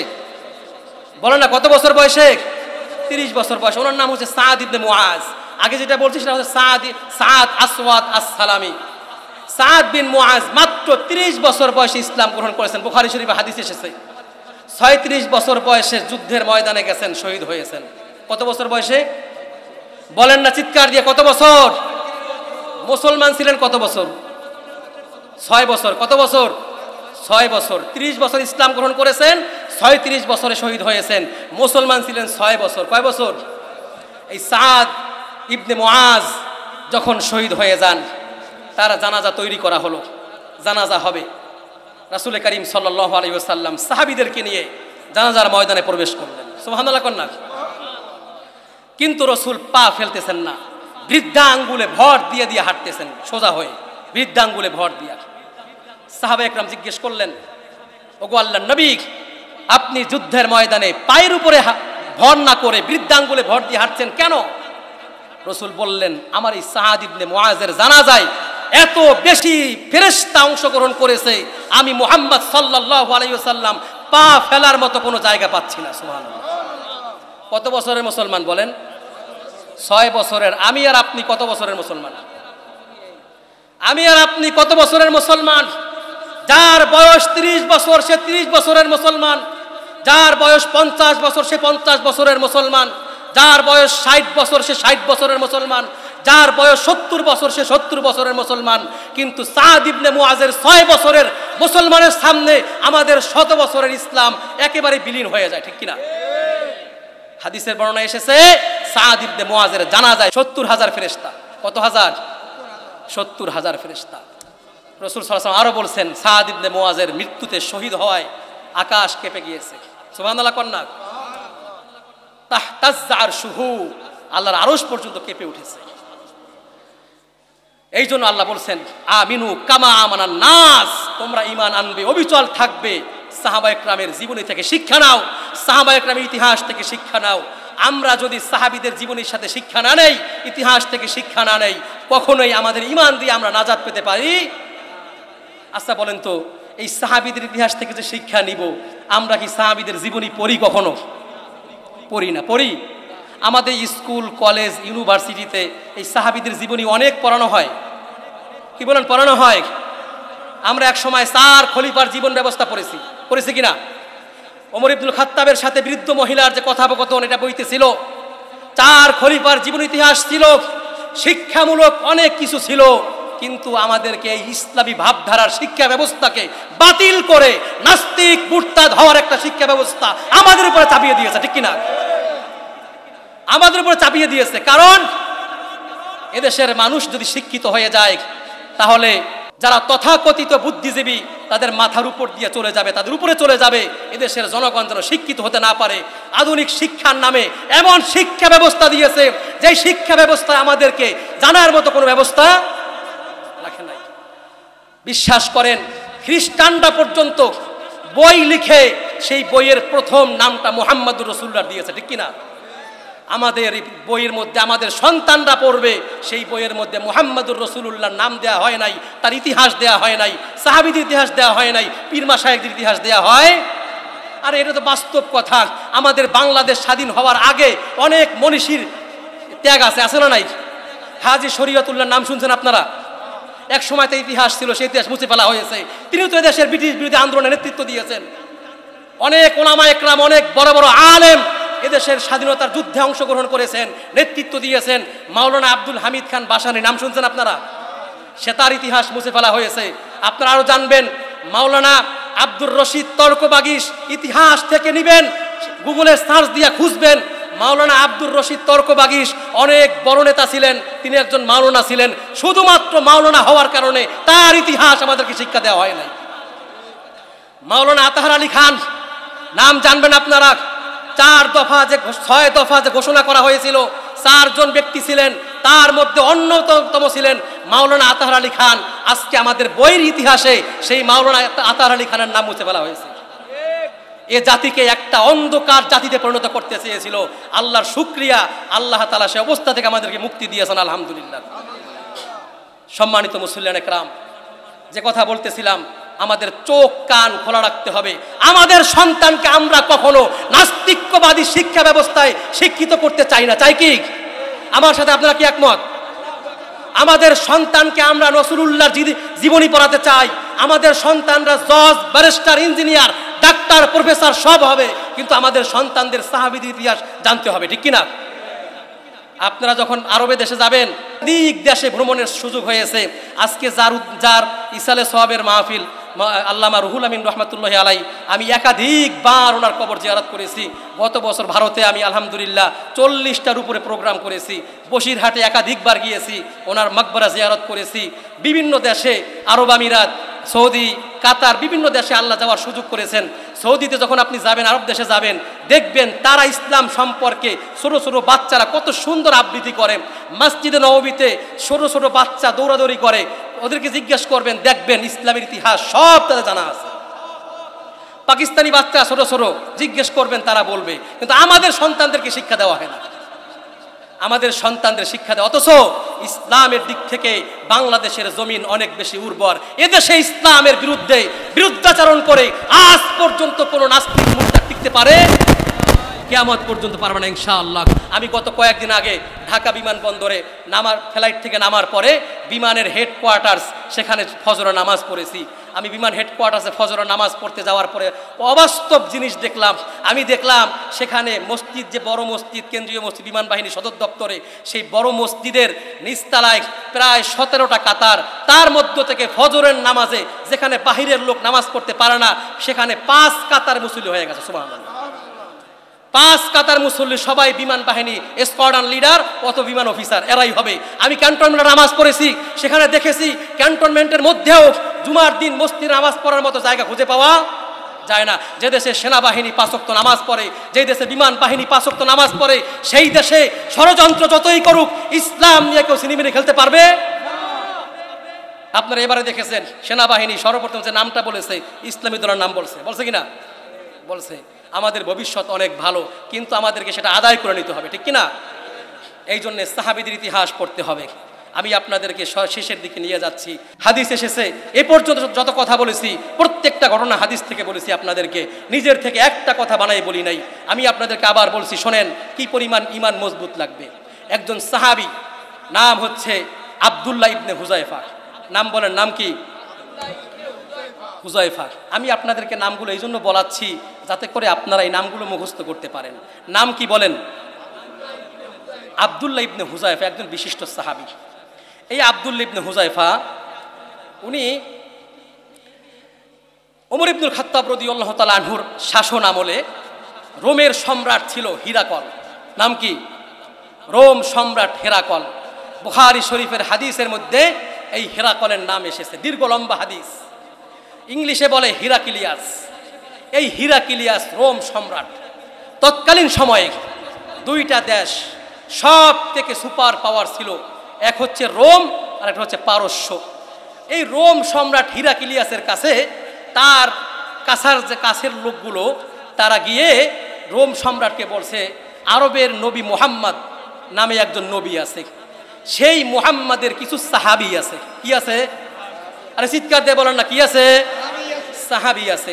যেই সাহাবীরা বেদুইন মানে গ্রাম্য মানুষ, এই সাহাবীরা একবার যদি ঈমান আনে, এদেরকে যতই অত্যাচার করা হোক এরা কখনো ঈমান থেকে পিছপা হতে পারে। হিরাক্লিয়াস চিন্তা করলেন, সত্যি গ্রাম্য মানুষ, তারা তো আন্দোলন বুঝে না, গ্রাম্য মানুষ সংগ্রাম বুঝে না, কেমনে করে তারা ঈমানের পথ বিচল থাকে? বলে তাকে মেরে ফেললেও তারা ঈমান থেকে দূরে যাবে। হিরাক্লিয়াসের কাছে আশ্চর্যজনক মনে হইল। মনে মনে চিন্তা করলেন যে এটা মিথ্যা হতে পারে, একটু যাচাই করে দেখি। সেনাবাহিনীর সবাইকে ডাক দিলেন, ডাক দিয়া বললেন, প্রশাসনের সকলকে বললেন, যদি তোমরা কখনো ওই আরবের বেদুইন সাহাবীকে আমার রাজ্যে কোথাও দেখতে পাও, তবে তোমরা তাদেরকে ধরে আমার কাছে নিয়ে আসবে, আমি তাদের ঈমানি পরীক্ষা নিব। আল্লাহু আকবার কোন না? আব্দুল্লাহ ইবনে হুযায়ফা রাদিয়াল্লাহু তাআলা আনহু চলে গেলেন রোম সাম্রাজ্যে দাওয়াত দেওয়ার জন্য। রোম সাম্রাজ্যে ইসলামের দাওয়াত নিয়ে যখন গেলেন, একদল প্রশাসনের লোক, পুলিশ বা সেনাবাহিনী তাদেরকে দেখে ফেললেন। জিজ্ঞেস করলেন, কোত্থেকে এসেছো? আব্দুল্লাহ ইবনে হুযায়ফা বললেন, আমরা এসেছি মদিনা থেকে। কোত্থেকে? মদিনা থেকে এসেছি।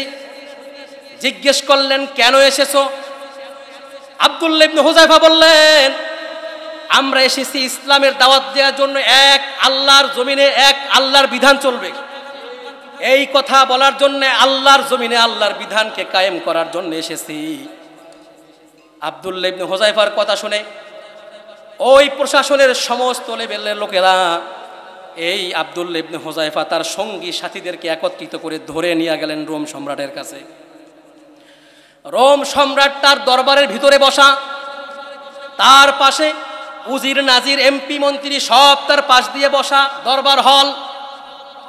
রোম সম্রাটের দরবার হলটা এমন ভাবে বানানো হয়েছে যেখানে ঢুকতে হলে কুর্নিশ করতে হয়, সাজদা দিতে হয়, মাথা নত করতে হয়। আব্দুল্লাহ ইবনে হুযায়ফা গেটের সামনে গেলেন। গেটের সামনে গিয়ে আব্দুল্লাহ ইবনে হুযায়ফা ভিতরে ঢুকবেন কিভাবে? কুর্নিশ করে ঢুকতে হবে, এটা হচ্ছে নিয়ম। মাথা নত করে ঢুকতে হবে। আব্দুল্লাহ ইবনে হুযায়ফা মনে মনে চিন্তা করলেন, আমি তো আল্লাহর নবীর সাহাবী, একমাত্র আল্লাহ ছাড়া পৃথিবীর কারো সামনে মাথা নত করা যাবে? কথা কি বুঝছেন আমার? আল্লাহ ছাড়া কাউকে সাজদা দেওয়া যাবে? যত বড় নবী হোক, যত বড় পীর হোক, যত বড় ওলি হোক, সাজদা দেওয়ার একচ্ছত্র মালিককে। কথা কি বুঝতে পারছেন? আব্দুল্লাহ ইবনে হুযায়ফা চিন্তা করলেন, এক আল্লাহ ছাড়া আমি কারো সামনে মাথা নত করতে পারি না। তিনি মাথা নত করলেন না। কিভাবে ঢুকবেন? আত্মমর্যাদা দেখেন, মুসলমানদের আত্মমর্যাদা। হুজুর, পরিবেশ রক্ষা করার লাগে একটু কিছু করা লাগে।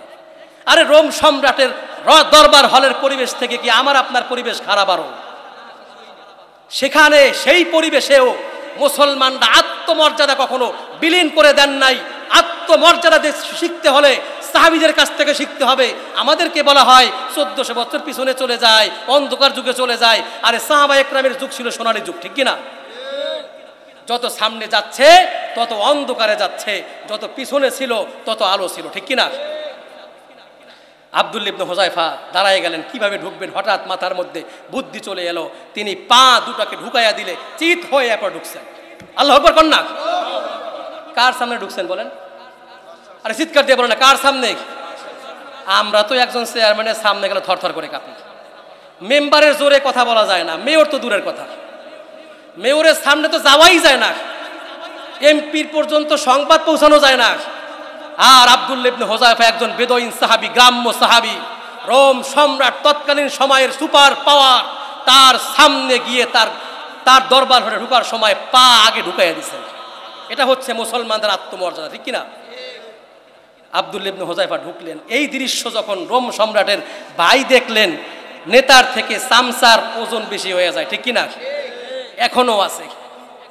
ডাক দিয়া কয়, এই যে আমাদের ওয়াজ মাহফিলগুলো বাস্তবতার শিকার, ওয়াজ মাহফিলে নেতার নাম দেয় নাই, নেতা কিছু কয় না, চামচায় যাইয়া কয়, ভাই আপনার নাম কিন্তু দেয় নাই।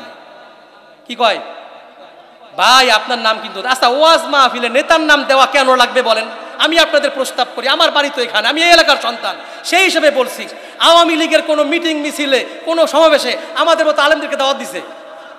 বিএনপির কোনো মিছিল মিটিং সমাবেশে আমাদের মতো আলেমদের দাওয়াত দিছে? আমাদের মাহফিলে কেন তাদেরকে দাওয়াত দিতে হবে? আমাদের মাহফিলে কেন তাদেরকে দাওয়াত দিতে হবে? হ্যাঁ, সম্মান করে, সম্মান করে যদি আত্মমর্যাদা সম্পন্ন মুসলমানদের পক্ষের নেতা হয় তাহলে সম্মান করার জন্য দিতে পারে, কিন্তু জোর করে কখনো সম্মান কামাই করা যায়?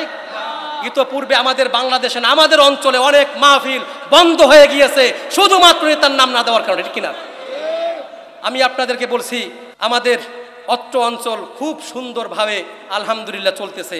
আল্লাহ তাআলা যেন এই শান্তি বিরাজমান রাখে, বলেন আমিন। আব্দুল্লাহ ইবনে হুযায়ফা রাদিয়াল্লাহু তাআলা আনহু ঢুকলেন, রোম সম্রাটের ভাই গিজ গিজ করে চেহারা বিবর্ণ হয়ে গেছে, একটা খোলা তরবারি নিয়ে দৌড়ে আসছে, তাকে দ্বিখণ্ডিত করা হবে। ডাক দিয়া রোম সম্রাট বললেন, ভাই বসেন, কিছু বলিয়েন না, আমার কাছে আসতে দেন। সুবহানাল্লাহ কন না, আমার কাছে আসতে দেন। রোম সম্রাটের আব্দুল ইবনে হুযায়ফাকে এই কথা বলার পরে রোম সম্রাটের পাশের চেয়ারটা ছিল তার ভাইয়ের চেয়ার, তার ভাই তো দাঁড়ানো, রোম সম্রাটের সামনে তার পাশের চেয়ারে আব্দুল্লাহ ইবনে হুযায়ফা গিয়ে বসে পড়েছে। আল্লাহু আকবার। তার পাশের চেয়ারে বসে পড়েছে। এই অবস্থা দেখে গোটা দরবার হলের মন্ত্রী এমপিদের তো অবস্থা খারাপ। কি অবস্থা, একজন বেদুইন মানুষ, গায়ে জীর্ণ শীর্ণ, শরীরে চামড়া নাই, গোস্ত নাই, গায়ে পোশাক সুন্দর না, কিভাবে করে বসে পড়লো? তারপরে কিছু বলতেছে না, যেহেতু নেতা কাছে আছে। এবার রোম সম্রাট আব্দুল্লাহ ইবনে হুযায়ফাকে কয়েকটা প্রস্তাব দিলেন, কয়েকটা প্রশ্ন করলেন। এক নম্বরে প্রস্তাব দিলেন, হে আব্দুল্লাহ ইবনে হুযায়ফা, আমি শুনতে পেরেছি তুমি নাকি মুসলমান, এক আল্লাহকে বিশ্বাস করো। বলে, হ্যাঁ, এক আল্লাহকে বিশ্বাস করি। রোম সম্রাট বললেন, আমার এই রোম সাম্রাজ্য সম্পর্কে তোমার কোনো ধারণা আছে নাকি? বললেন, মোটামুটি ধারণা আছে। রোম সম্রাট বললেন, যদি ধারণা থাকে তবে মনে রাখো, আমার এই সাম্রাজ্যের অর্ধেক তোমার নামে লিখে দিব। কতটুকু লিখে দিবে? এই সাম্রাজ্যের অর্ধেক তোমার নামে লিখে দিব, শর্ত হচ্ছে তুমি ঈমান ছেড়ে দিবা। শর্ত কি? ঈমান ছেড়ে দিবা।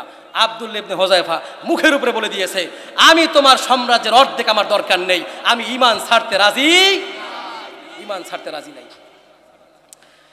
প্রস্তাব শেষ হয়ে গেল। রোম সম্রাট চিন্তা করলেন, এত বড় সাম্রাজ্যের অর্ধেক দিব, রাজি হইল না, দেখি দিও অন্যভাবে ম্যানেজ করা যায় কিনা।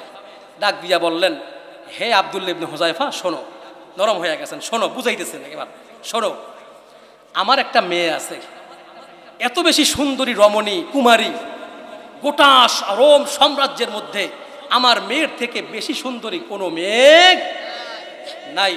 আমি তোমাকে প্রস্তাব দিচ্ছি, শোনো, এই সাম্রাজ্যের অর্ধেক তোমাকে দিব এবং সাথে সাথে আমার কন্যাকে তোমার সাথে বিয়ে দিব। এবার চিন্তা করো, তুমি ঈমান ছাড়বা কিনা? আব্দুল্লাহ ইবনে হুযায়ফা একটু চোখটা বন্ধ করলেন, সামান্য সময় চিন্তা করলেন, ডাক দিয়া বললেন, রোম সম্রাট, আমি চিন্তা করেছি, ভেবেছি, স্বজ্ঞানে সশরীরে আপনাকে বলছি, শোনেন, আমি রাসূলুল্লাহর হাতে হাত রেখে যে ঈমান ধারণ করেছি, যে ঈমান লালন করেছি, আপনার কন্যা, সুন্দরী কন্যা এবং এই রোম সাম্রাজ্যের অর্ধেকের থেকে আমার কাছে আমার ঈমানের দাম অনেক বেশি। ঈমান ছাড়লেন না। কয় প্রস্তাব দিলেন? 2 প্রস্তাব। এবার রোম সম্রাট চিন্তা করলেন, লোভে কাজ হবে না, ভয় দেখাতে হবে। কি দেখাতে হবে? ভয় দেখাতে হবে। ডাক দিয়া বললেন, যদি আমার প্রস্তাব না শোনো, তোমাকে জেলখানায় বন্দি করা হবে এবং তোমাকে হত্যা করা হবে। কি করা হবে? আজও পর্যন্ত পৃথিবীর সমস্ত ইসলাম বিদ্বেষী নাস্তিক আর মুরতাদরা সর্বপ্রথম মুসলমানদেরকে ক্ষমতার লোভ দেখায়, এমপি মন্ত্রী হওয়ার লোভ দেখায়। যদি সেই লোভে কাজ না হয়, সুন্দরী নারী তাদের জন্য বরাদ্দের কথা বলা হয়, সেই লোভে কাজ না হলে তাদেরকে গ্রেফতার করে জেলখানায় বন্দী করা হয়। ঠিক কিনা? আব্দুল্লাহ ইবনে হুযায়ফা রাদিয়াল্লাহু তাআলা আনহু তার সঙ্গীদেরকে সহকারে নিয়ে গেলেন জেলখানার মধ্যে। জেলখানার মধ্যে বন্দী করা হলো। তার সঙ্গী সাথী সকলে তার সাথে আছে, কোনো খাওয়া দেওয়া হচ্ছে না, পান করার জন্য কোনো পানীয় দেওয়া হচ্ছে না। না খেতে না খেতে গায়ের রক্তগুলো শুকিয়ে গেল, শরীরের গোশতগুলো শুকিয়ে গেল, চামড়ার সাথে হাড্ডি মিলে গেল। আব্দুল্লাহ ইবনে হুযায়ফা জমিনের মধ্যে পড়ে গেলেন, কোনো খাবারের ব্যবস্থা নাই। ডাক্তার এসে পরীক্ষা করলেন, দেখলেন এখন যদি খাবার না দেয়া হয় আসামি মারা যাবে। জেলার চিঠি পাঠালেন সম্রাটের কাছে। সম্রাট বললেন খাবার দিবা দুইটা জিনিস। কয়টা জিনিস বলে জোরে বলেন, কয়টা জিনিস? দুইটা জিনিস দিবা। এক নাম্বারে দিবা হচ্ছে শরাব, মদ। এক নাম্বারে কি? মদ। মদ। দুই নাম্বারে কি দিবা? দুই নাম্বারে দিবা শুকরের মাংস। দুই নাম্বারে কি? আচ্ছা বলেন তো এই দুইটা কি হালাল না হারাম? হালাল না হারাম? না মদ জায়েজ। মদ জায়েজ না? মদ। গত কয়েকদিন আগে সেনাবাহিনী ঢাকার 300 ফিটে ওই রাস্তা ব্লক করে অবৈধ গাড়িগুলো ধরতেছে। অবস্থায় দেখলাম একটা মেয়ে ধরছে, সেই মেয়ের গাড়ির মধ্যে মদ পাওয়া গেছে অনেকগুলো। জিজ্ঞেস করছে এগুলো নিয়ে কই যান? ওই মেয়ে জোর গলায় বলতেছে আমি বাংলাদেশের নাগরিক, আমি এটা খাই, আমার স্বামীও জানে, আমার বাবা মা সবাই জানে। নাউজুবিল্লাহ বলেন না। জোর গলায় বলতেছে, তার মানে ও বলতে চাইছে মদ রাখা বৈধ, মদ রাখা বৈধ, এটা বলতে চাইছে, কিন্তু বলতে পারে নাই। পরিবেশ পরিস্থিতি তো সেই দিকে নাই। যদি সেই দিকে থাকতো সেনাবাহিনীকে গায়ে হাত তুলতো, ঠিক কিনা? এই মদ আর শুকুরের গোশত, শুকুরের মাংস নিয়ে আসছে। তীব্র ক্ষুধার্ত আব্দুল্লাহ ইবনে হুযায়ফা ক্ষুধার যন্ত্রণায় কাতরাচ্ছে। যখন জেলার খাবার নিয়ে সামনে আসলেন, সামনে আসার পরে আব্দুল্লাহ ইবনে হুযায়ফার সামনে খাবার রাখা হলো। এক গ্লাসের মধ্যে শরাব, মদ, আর এক পাত্রের মধ্যে শুকুরের মাংস। ডাক দিয়ে জিজ্ঞেস করা হলো আব্দুল্লাহ ইবনে হুযায়ফা, এই যে আপনার জন্য খাবার এসেছে, প্রচন্ড ক্ষুধার্ত, খাবারটা গ্রহণ করবেন। ওই মুহূর্তে জিজ্ঞেস করলেন তুমি যে খাবার খাইবা তুমি কি জানো এই খাবারের মধ্যে কি আছে? বলে কি? বলছে এটা হচ্ছে মদ, এটা হচ্ছে শুকুরের মাংস।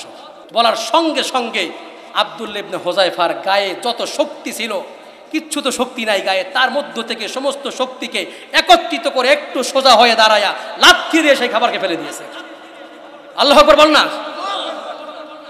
মাসআলা কি বলে দেখেন, মাসআলা বলে যখন মানুষ মৃত্যুর মুখোমুখি হয়ে যায় না খেতে না খেতে, আর দরুরতু তাবিহুল মাহদুরাত, তখন হারাম খাবার খাওয়াও জায়েজ, শুকুরের মাংস খাওয়াও জায়েজ। কিন্তু আব্দুল্লাহ ইবনে হুযায়ফা এই মাসআলা জানতেন না। আরে বলেন না জানতেন না? জানতেন, কিন্তু এখানে মাসআলার বিষয় না, এখানে ঈমানি পরীক্ষা চলছে, ঠিক কিনা? তিনি লাথি দিয়ে ফেলে দিলেন। ফেলে দেওয়ার পরে জেলার চিঠি পাঠাইলেন সম্রাটের কাছে। সম্রাট খাবার তো খায় নাই, লাথি দিয়ে ফেলে দিছে। সম্রাটের আত্মমর্যাদায় আঘাত লাগছে, অপমানিত হলেন। চিন্তা করলেন এর শাস্তি পেতে হবে। জেলারকে বললেন একটা ড্যাগ করে আগুন দিয়ে তেল গরম করো, আমি তাকে উপযুক্ত শাস্তি দিব। এই জন্যে সংক্ষেপে বলছি, আব্দুল্লাহ ইবনে হুযায়ফা তার সঙ্গীদেরকে নিয়ে ওই অবস্থায় একটা ড্যাগ আনা হলো, আগুন জ্বালানো হলো। সেই আগুনের মধ্যে তেল দিয়ে আবার টকবক করে যখন জ্বলছে, তখন বাদশাহ এসে, রোম সম্রাট হিরাক্লিয়াস এসে বলছে, হে আব্দুল্লাহ ইবনে হুযায়ফা দেখছো অবস্থাটা? বলে কি? বলছে এখানে তোমাকে নিক্ষেপ করা হবে, 1 সেকেন্ডের মধ্যে পুরো দেহটা ঝলসে গলে পচে নষ্ট হয়ে যাবে। এখনো সুযোগ আছে, ঈমান ছেড়ে দাও। ভালো করে খেয়াল করেন, আব্দুল্লাহ ইবনে হুযায়ফা উপরের দিকে তাকালেন, উপরের দিকে তাকালেন, তাকাইয়া চোখ থেকে ঝরঝর করে পানি পড়ছে। এবার রোম সম্রাট চিন্তা করছে, অন্তরের মধ্যে ভয় ঢুকে গেছে, আরেকটু চাপ দিলেই 90% পড়ে গেছে, আর 10% চাপ দিলেই আব্দুল্লাহ ইবনে হুযায়ফা ঈমান ছেড়ে দিবে, এইটা মনে করছে। ডাক দিয়া বলছে এত ভয়ের কি আছে, এত টেনশনের কি আছে, ঈমানটা ছেড়ে দিলেই তো তোমাকে আমি মুক্ত করে দিব। আব্দুল্লাহ ইবনে হুযায়ফা ডাক দিয়া বলছে, রোম সম্রাট শোনো, আমি এই জন্য কাঁদি নাই তুমি আমাকে মারবে, বরং আমি আল্লাহর কাছে ডাক দিয়ে আল্লাহকে বলছি, আল্লাহ আজকে আমি রোম সম্রাটের সামনে একা আব্দুল্লাহ ইবনে হুযায়ফা, আমি তো একজন, আমি যদি আজকে শহীদ হয়ে যাই একবার শাহাদাতের মর্যাদা পাবো। আমি যদি 1 লক্ষ হতে পারি, 1 লক্ষ যদি হতাম, 1 লক্ষ বার আমাকে শহীদ করা হতো, 1 লক্ষ শাহাদাতের মর্যাদা নিয়ে কিয়ামতের ময়দানে আমি দাঁড়াতে পারতাম। রোম সম্রাট তার সিদ্ধান্ত পরিবর্তন করে, সবাইকে এই কথা বলার পরে রোম সম্রাট তার সিদ্ধান্ত পরিবর্তন করে সবাইকে বললেন ওদেরকে ছেড়ে দাও। জেলার ডাক দিয়ে বললেন, বাদশাহ যারে মারার জন্য এত আয়োজন তাকে আপনি এমনি এমনি ছেড়ে দিবেন? রোম সম্রাট ডাক দিয়ে বললেন, আমি কি চিন্তা করি আর ও কি বলে? আমি চিন্তা করি ওকে মৃত্যুর ভয় দেখাইয়া ওর ভিতর থেকে ঈমানটা নিয়ে আসবো, আর ও একবার মরণে সন্তুষ্ট নয়, লক্ষবার মরতে চায়। যে মুসলমান লক্ষবার মরতে চায় সেই মুসলমানকে কখনো দাবাই রাখা যাবে? উনি তখন জড়াইয়া ধরলেন, কপালে চুমা দিলেন, চুমা দিয়ে পাঠাইয়া দিলেন। ওদিকে মদিনার মসনদে তখন ক্ষমতার আসীনে খলিফাতুল মুসলিমিন ওমর ইবনুল খাত্তাব রাদিয়াল্লাহু তাআলা আনহু তার মসনদ ছেড়ে বর্ডার এলাকা চলে এসেছেন। শুনেছেন রোম সাম্রাজ্য থেকে বিজয়ী হয়ে আব্দুল্লাহ ইবনে হুযায়ফা মদিনাতে আসতেছেন। বর্ডার এলাকায় গিয়ে ওমর ইবনুল খাত্তাব রাদিয়াল্লাহু তাআলা আনহু তাকে রিসিভ করলেন, তাকে বুকে জড়াইয়া ধরলেন, কপালে চুমু দিলেন, ডাক দিয়ে বললেন, হে আব্দুল্লাহ ইবনে হুযায়ফা, একজন সাধারণ সাহাবীর, একজন সাধারণ মুসলমানের কি আত্মমর্যাদা থাকতে পারে? আজকে তুমি রোম সম্রাটের সামনে প্রমাণ করে বিশ্বের সামনে ইসলামকে তুমি সুমহান করেছো, তোমাকে সংবর্ধনা দেয়া হলো। এবং ওমর ইবনুল খাত্তাব তাকে বুকে জড়িয়ে ধরলেন। সুবহানাল্লাহ। আমি আপনাদেরকে সর্বশেষ কথা বলছি, ইমানের পথে অবিচল থাকতে হবে। থাকবো তো ইনশাআল্লাহ? ইমান ধারণ করতে হবে, অবিচল থাকতে হবে। জেল, জুলুম, মামলা, হামলা, সন্তান, মেয়ে, ছেলে, স্ত্রী, পুত্র সব আলাদা হতে পারে, সব বিসর্জন হতে পারে, স্ত্রী ছেড়ে চলে যেতে পারে, কিন্তু ইমান ছাড়তে রাজি আছে কেউ? আল্লাহ রাব্বুল আলামিন আমাদের প্রত্যেককে ইমানের পথে অবিচল থেকে সাহাবায়ে কেরামের মতো বিচল থাকার তৌফিক দান করুক, আমিন। ওয়া আখিরু দাওয়ানা আনিল হামদুলিল্লাহি রাব্বিল আলামিন। আসসালামু আলাইকুম ওয়া রাহমাতুল্লাহি ওয়া বারাকাতুহু।